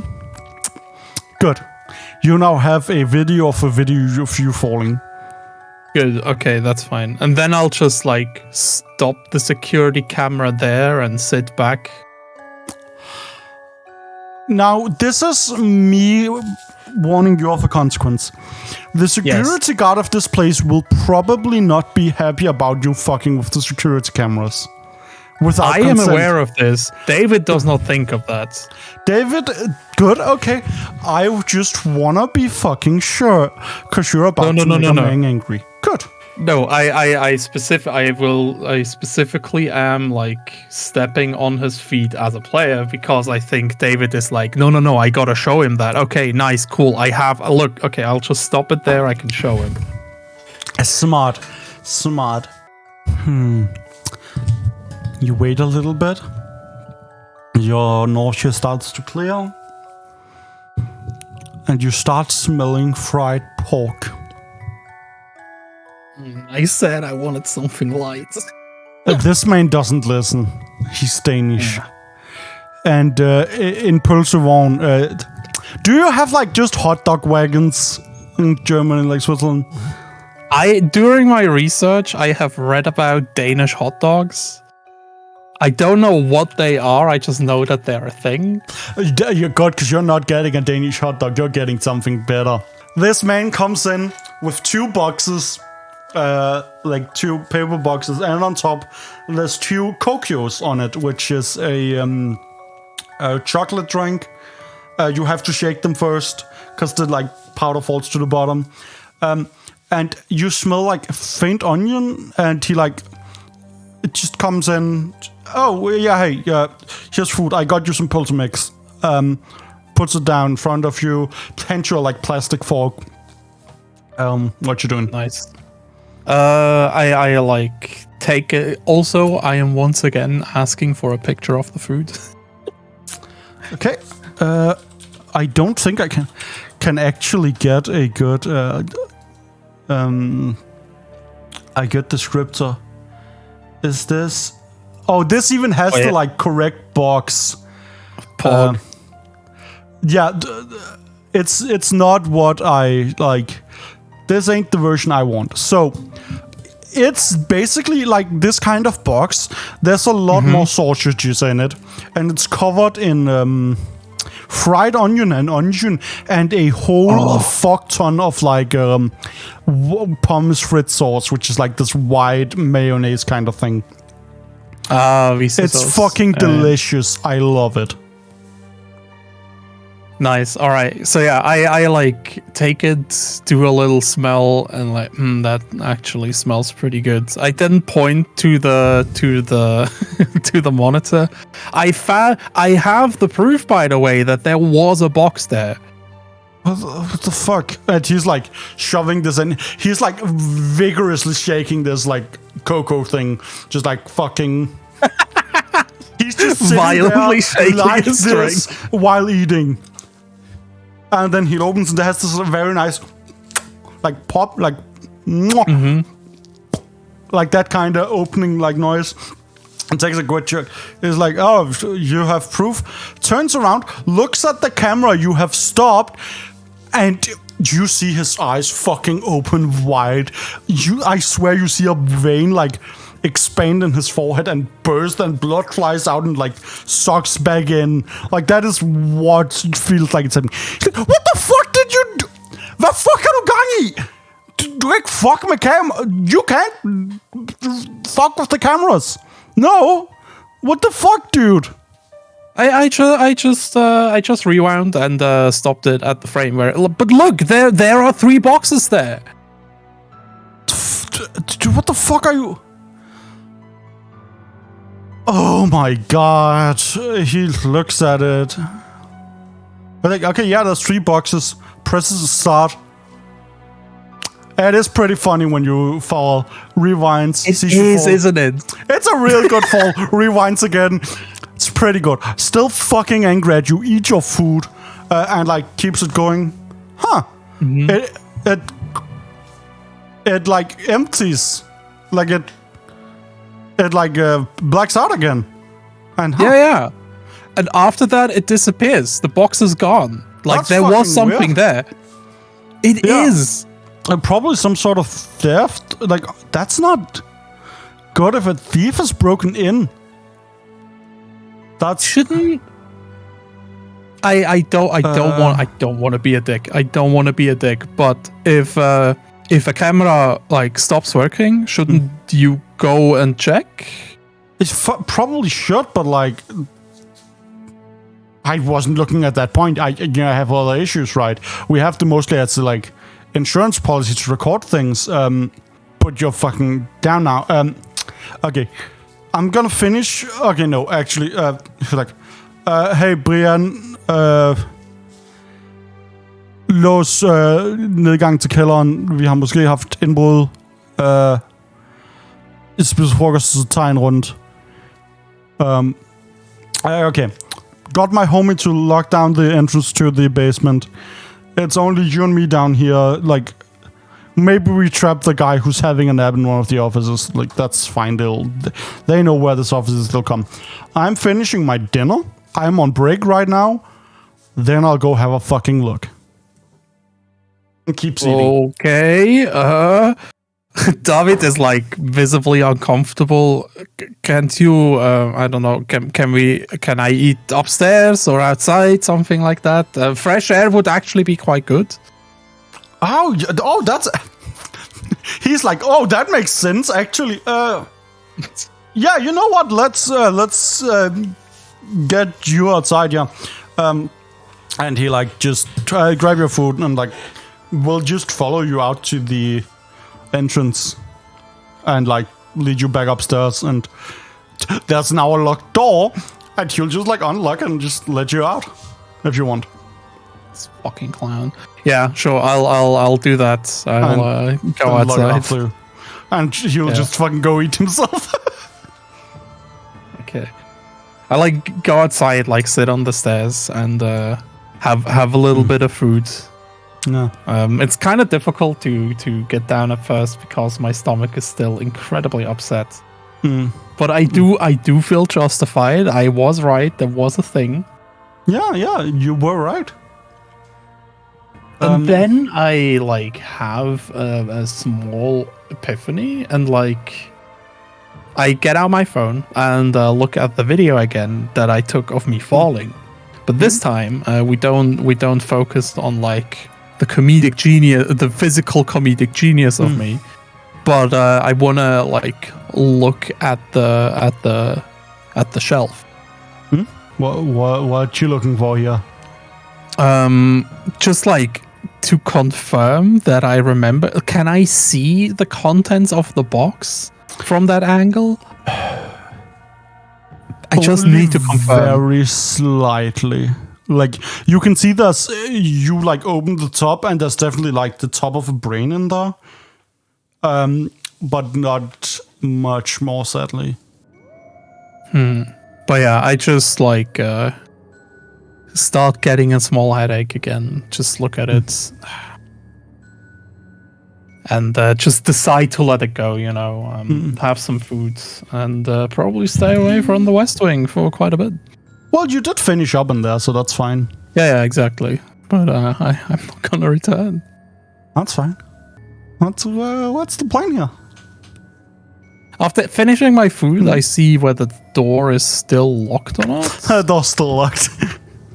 Perfect. Then I will get out my phone and get out the napkin. I will then, before I call, I will actually save his number to my phone, so I don't need to keep this fucking napkin around. Yep, you do that. Call. It beeps a couple of times. I assume you're calling, right? No, I put it in. I'm about to call, and then I'm like, actually, I don't wanna. I didn't drink the like chocolate thingy. Because it's too sweet, so I'll actually go like wander around a bit and look for a tap where I can drink some water off. You can find one of the bathrooms. That's sadly the best option. Yeah, sure. Yeah, I'll go there and like let the water run for a little bit, see if everything's still hooked up. Yeah, water's still coming out. Nice. Delicious then Danish I'll tap drink water. from the tap. Yeah, I'll drink from the tap then. Have a little drinky drink, and then go back to the door and call At this point, though, the door's actually open. And you see Gerd standing there, and he's talking with Brian, the other security guard, and he's like, it's hard to pick up Danish, like... Can I get you to make a German roll, which is like language own and then roll?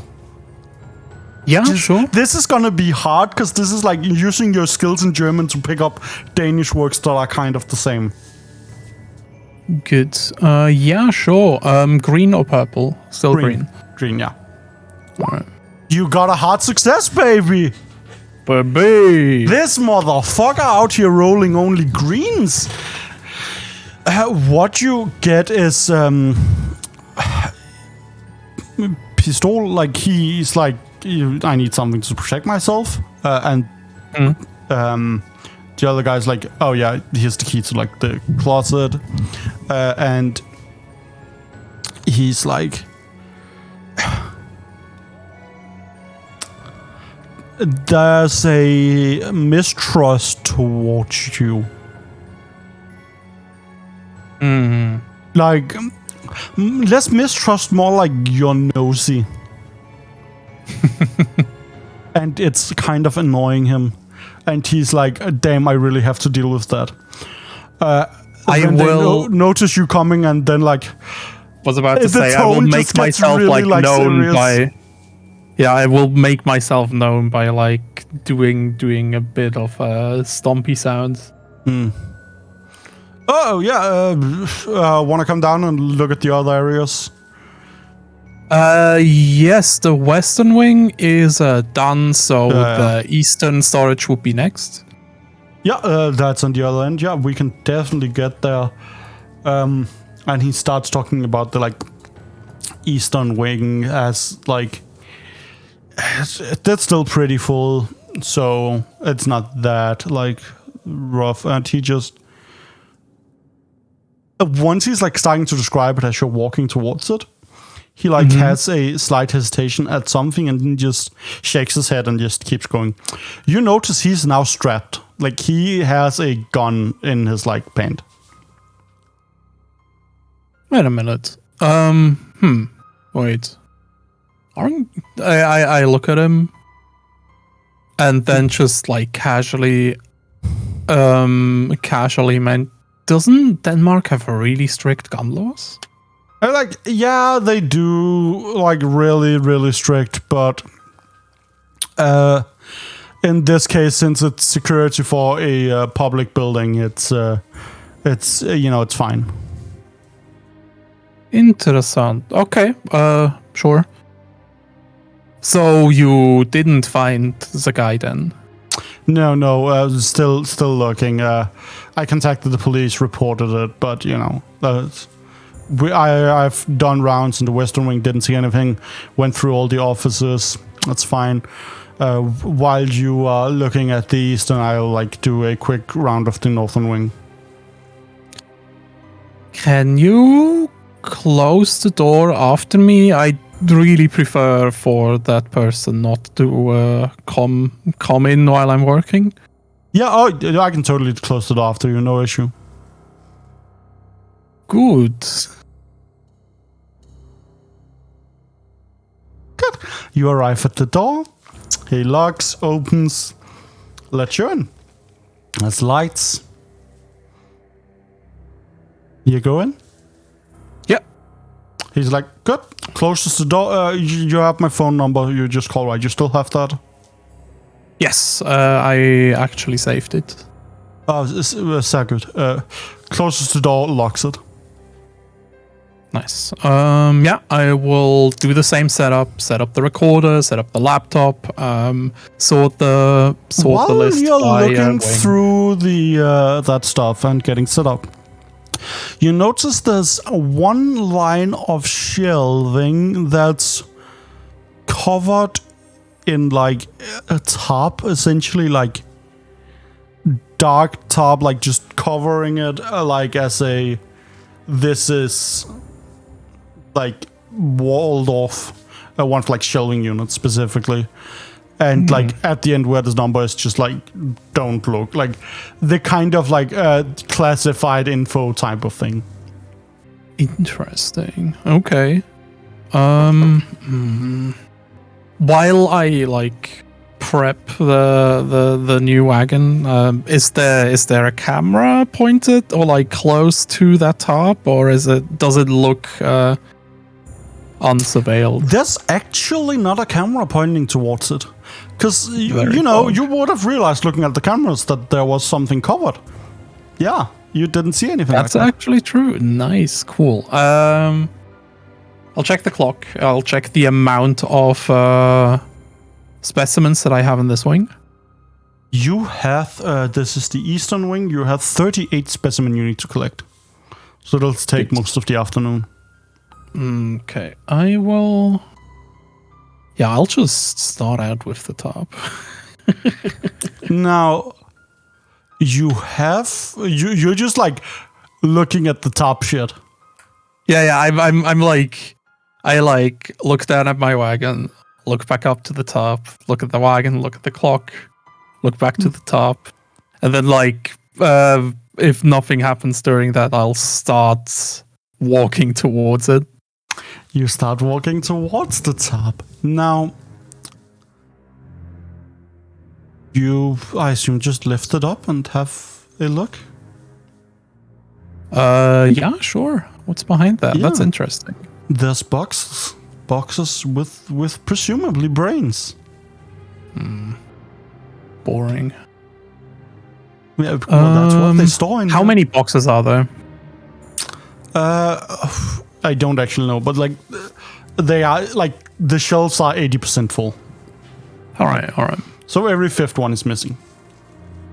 All right. Yeah, I don't know. Yeah, sure, there's boxes. What did I expect, right? And then I'll start working on my specimens, get going. Excellent.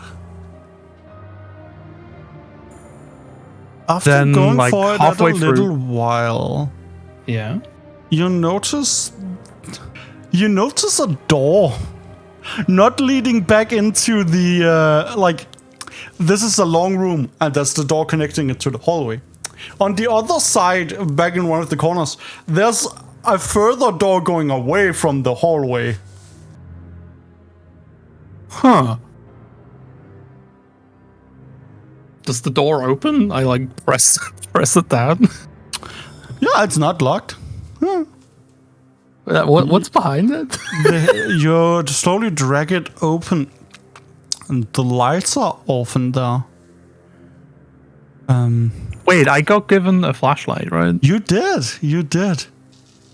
Let me turn on the flashlight and get ready to roll some So- sanity.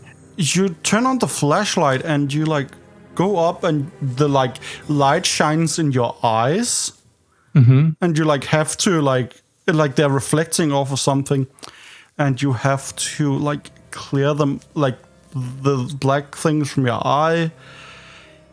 You're gonna have to roll a sanity for this one.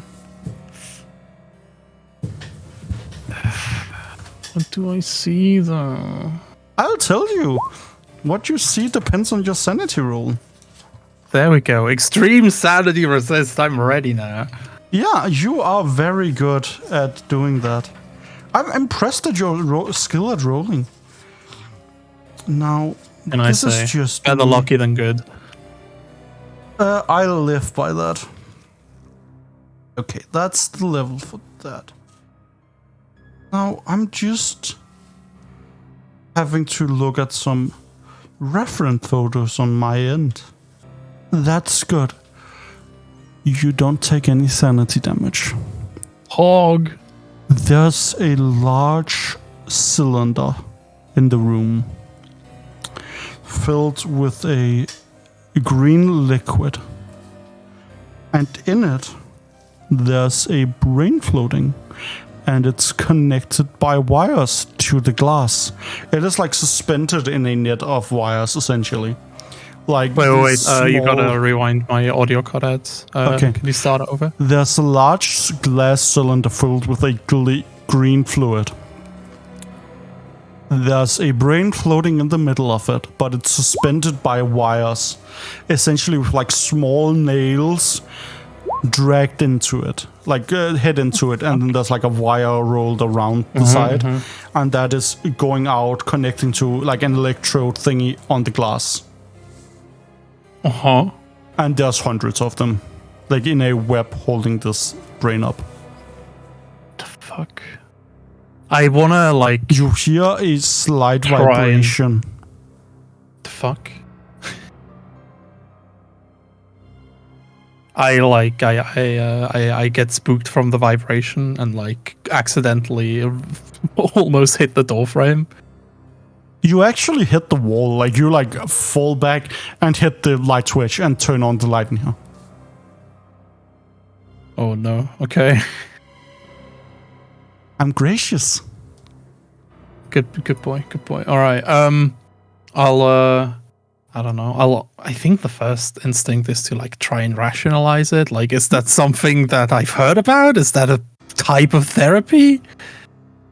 Now, you know that it is quite normal actually to use electrocardiograms to diagnose brains. Usually put electrodes on the skull of people, and then you can see the brainwaves function. Yeah, but not directly. What the fuck? No, but surprisingly, there are like kind of oscilloscopes on the back. Like there's a table and there's some like screens, and there's an oscilloscope like actually showing some sort of wave. And there's these small boxes with like suction cups that are curved lying on the table as well.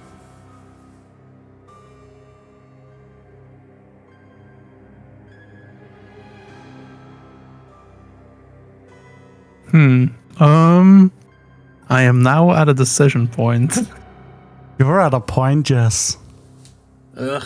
You know what? It's way too interesting. Yeah, I go towards the table. You walk towards the table. Mm-hmm. There's suction cups there, you said? There's like these metal box. It almost like is at the size of like 2 iPhones slapped together, like small metal boxes, and on one of them there's like a little speaker unit. On one of them there's like essentially a like net type thing, like the kind of material you see at the end of my microphone. Mm-hmm. And on one of them there's a small screen and a camera. Huh. Yeah, I'll. Is it a? I've never seen an apparatus like that before, right? You really like, does it haven't. remind me of something? It.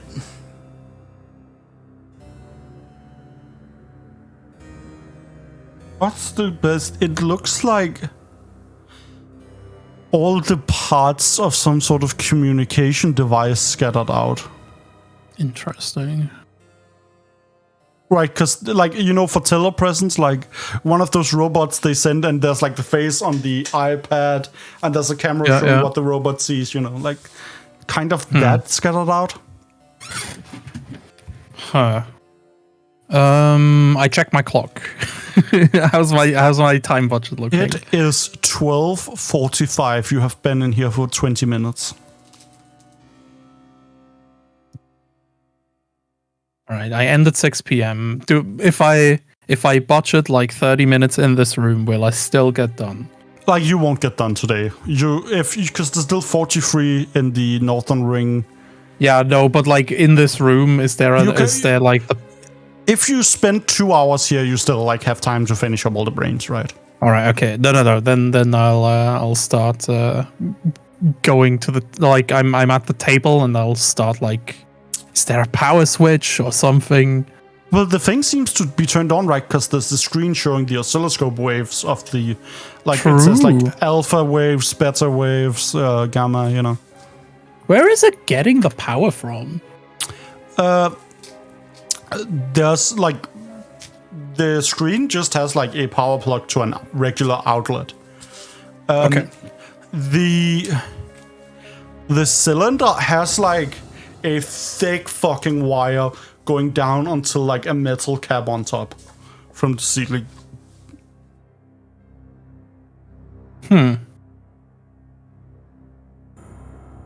Interesting. Yeah. Are there buttons I can press? There are. What is your acquired goal right now? I just wanna look what the hell this is. Like, what's like actually, fiddle around so with there's like a bunch of brains in the screen fluid. There's one. There's one, but like a bunch of okay, so there's one brain in a big tube with like all the wires around it in the green fluid. I look at the jar. Does the jar have like a lid at the top? Yeah, there's like a large metal lid. Is it bolted shut? You would be tall enough to see this. It has like tightening screws that are tied on to like keep it connected to the large glass cylinder. So you could theoretically like unscrew those. They're not like the like winged hand screws you're used to seeing. They're like they have like, they're pretty large and there's like this triangular shape cut out, almost for like sticking in a triangular key to drag it out. But it's quite big, so you could like grab it with your finger and like use the soft part to turn it. Interesting. All right. What's the oscilloscope connected to? Like, it's getting the data, some amount of data from somewhere, right? Yeah, it's connected to underneath the table. Oh, one of the screens is standing on like a computer box that is then, there's wires running down behind it that then connect to the bottom. There's a large metal ring at the bottom connecting to the large cylinder. Interesting. I'm gonna David is trying to rack his brain and rationalize this again. Like, this is not a setup that I know about from the universities. No, this looks like going into an electrical lab and they have a very high-tech prototype, you know? Some of the parts are like clearly 3D printed. That makes me a bit more uneasy. The fuck? The brain that's in the jar is... I like force myself to look at it. It's not the brain that got stolen, right? No, there's no core sample taken out of it. All right. But it's... No, it would look fine. Yeah, there's nothing wrong with the drain except for the thousands of like nails sticking into it. Okay. It's like deliberate, like sticking into the frontal lobe and like different parts. Is there a way to discern whether it's like encased in wax or not? It is not encased in wax. But it doesn't have any like decay marks either? No. To the best of your ability, this could have just... We have a person chop off the head, open the lid, take the brain out, put it in the water. You know? Fuck. It's not water, it has this green hue to it. But yeah. What about... So you talked about the lid and the screws, right? Mm-hmm. Are they like... Is it... Has the lid been opened recently? Like, is there a collection of dust on top of it? Or is it relatively There's clean? a collection of dust. This has not... Okay, good. It's like actually a pretty thick collection of dust that hasn't been opened in a while. Good. Okay, that makes it a bit better. Like, this is probably a permanent installation. Doing this to another brain would take like a couple of days. Mm-hmm. Assuming the nails like have to be positioned accurately, right? Well, assuming, yeah. We never know. Just you fucking stick them in. It's pretty easy, right? I don't know. So there's the table, there's the vat. Is there anything else? Are there shelves? Is there paperwork? There's no shelves. There's also no tables at the no chairs at the table. No, there wouldn't be paperwork, no. Huh. Then I think I will... You know what? I'll the take vibration a photo. you're feeling gets a bit high. Oh, you take a photo? Yes, I'd like to take out my phone and try to take a photo. You take a photo. The auto flash goes off and the first photo is kind of shitty. So you turn that off and get a good one. Good. I wouldn't have auto flash turned on in the first place if you... No, that just fucking turns on for some reason. It's Piece dumb. of shit. Yeah. Fuck it. But yeah, I'll take the photo. I check whether the photo was taken. Like, is it there? That's good. A photo of it. Right, good. This thing exists. And then I'll just like try to find the door again. Is it still there? Ah, the door's still there. That's no issue. Good. Why okay. would the door I be open gone? up the door. I don't know. Why wouldn't it be You gone? opened the door, yeah. And then I shut off the lights, go back into Important the detail. thing. Yeah. go back into the room and close the door, make sure that it's closed as well. Mm-hmm. Good boy. And then I suddenly get a little bit pale and have a surge of realization, and I'll look up and check whether there's security cameras that just saw all of this. There's definitely a security camera that is looking at this door. Good, excellent, nice. I will act nonchalantly and return to my work. You will. I am going to take a quick 5-minute break to urinate and take my ADHD medication, and we will be back with more Egodeath. Hello and welcome back to Egodeath. I took a quick break and we will now continue. David had just investigated a fun room with a weird cylinder containing a brain. And you're moving out and continuing on your work. Is that correct? Yes. It would be correct, but sadly your work is getting interrupted. You spot a small hole in the tiles on the floor. It's very weird. It's like looks like someone took a triangular thing and hit down into it. So there's like this, like someone was wearing triangular stilettos and like kind of took a step down. That kind of hole. Yeah. I'm getting out my phone and calling the security guards. Yeah. That rings for a little bit. He's like, "Yo, det er Gert. Hvad så?" Hi, it's David from the samples room. Yeah. There was a small earthquake. Is everything all right? What the fuck are you talking about?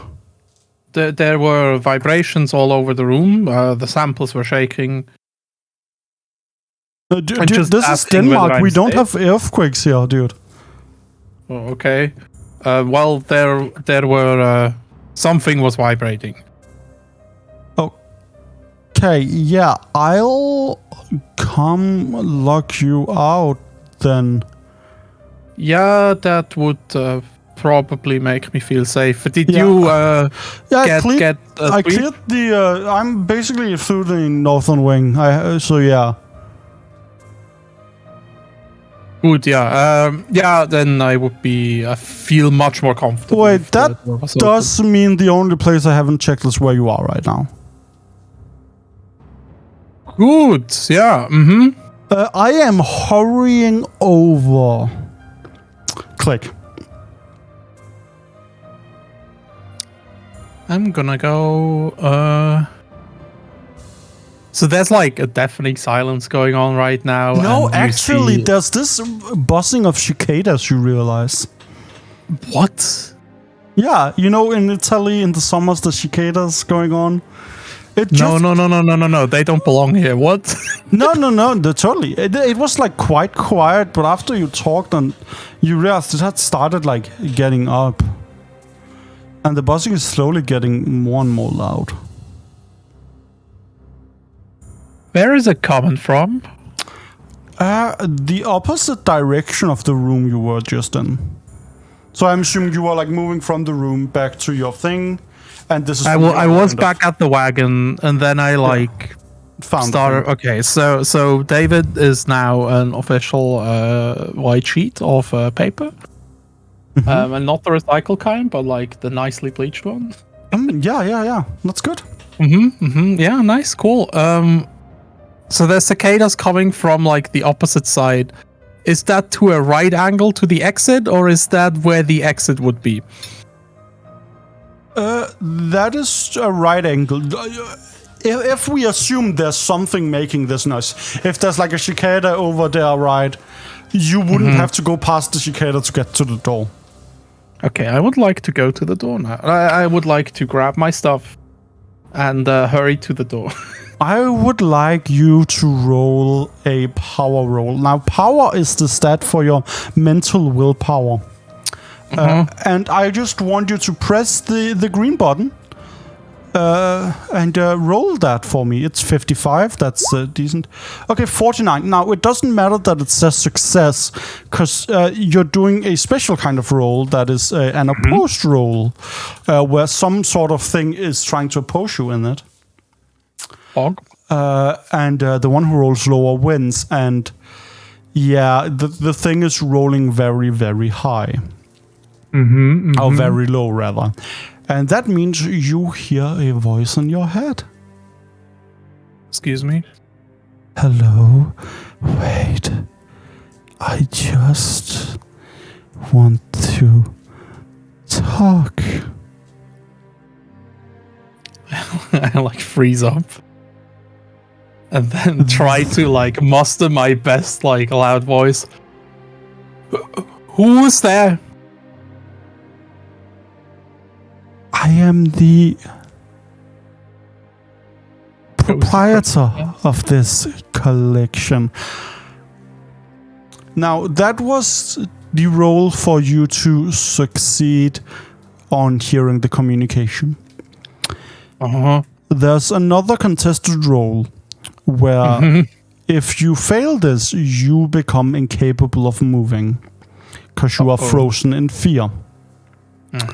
So I'm gonna roll its version of that. It rolls 54. It gets an attempt for that in a little bit. You roll 20. You are not frozen with fear. I want Do I to feel talk. something like overcoming my body, or You feel your fight or flight instinct go to freeze, and you shake it off. All right. Yeah. Okay. I will. Yeah. I don't even care about the laptop anymore. I don't know. Do I have my stuff shoved into the bag already? Yeah. It's pretty well stuffed in. All right. Okay. I just like start taking off towards the door. I also take out the flashlight. Yeah. You just hear a like in your brain like a slow, and you reach the door, and you grab the door. It should be closed, right? It's locked. Yep. Cool. Nice. You No problem, hear no problem. these like. Do you know how it sounds like when a horse hoof like hits something hard? Like that kind of thing is coming from behind you, and you hear this cicada noise get louder and louder and louder and louder. Okay. I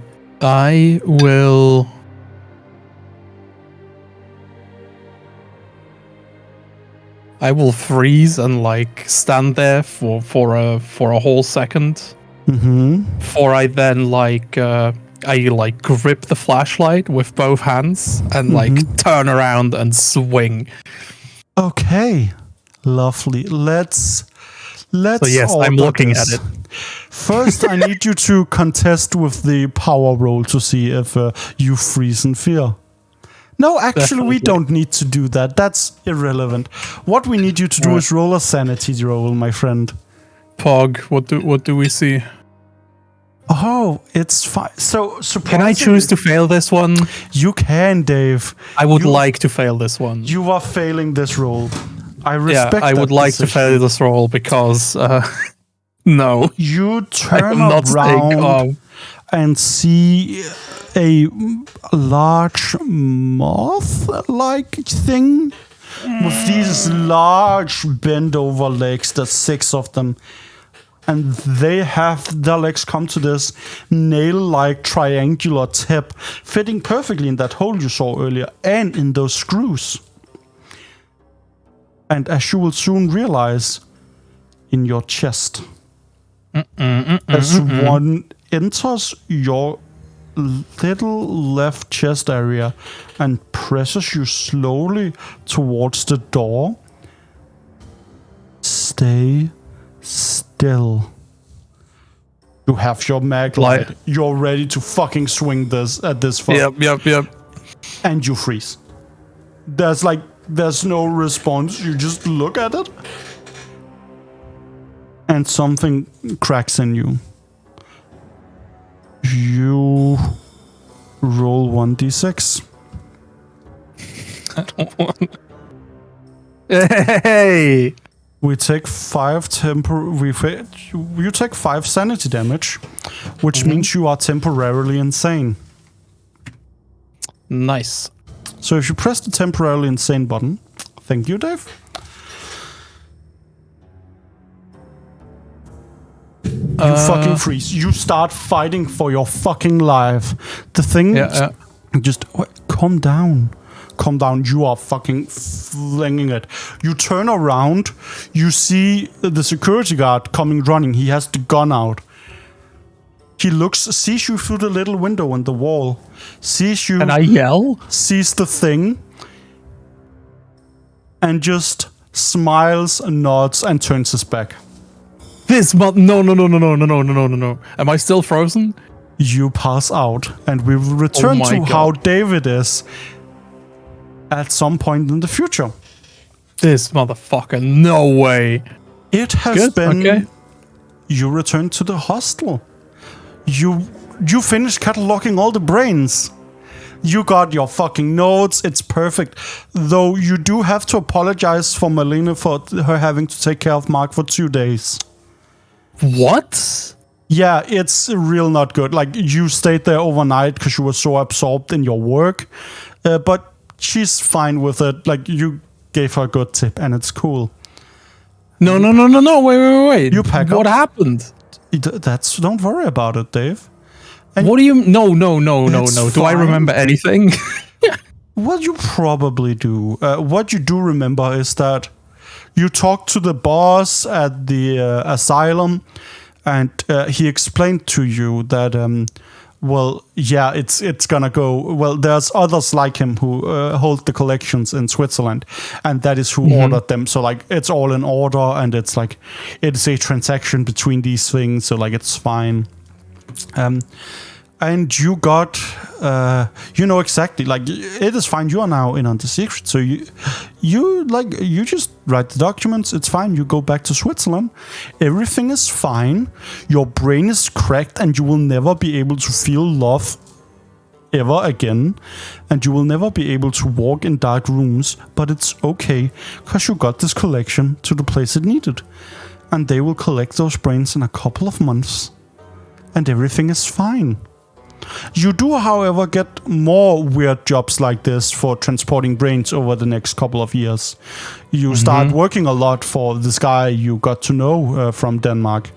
And Holger Volby will contact you once in a while, like, oh yeah, we need some brains sorted out. And you'll be the go-to guy for that, because you're very good at inspecting these brains and making sure they're all okay.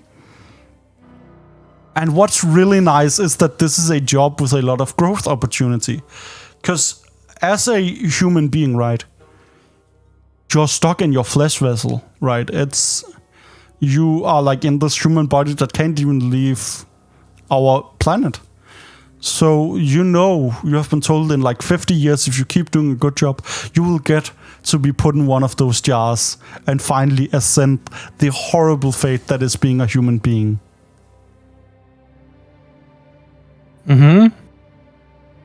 This was Egodeath. Thank you for watching.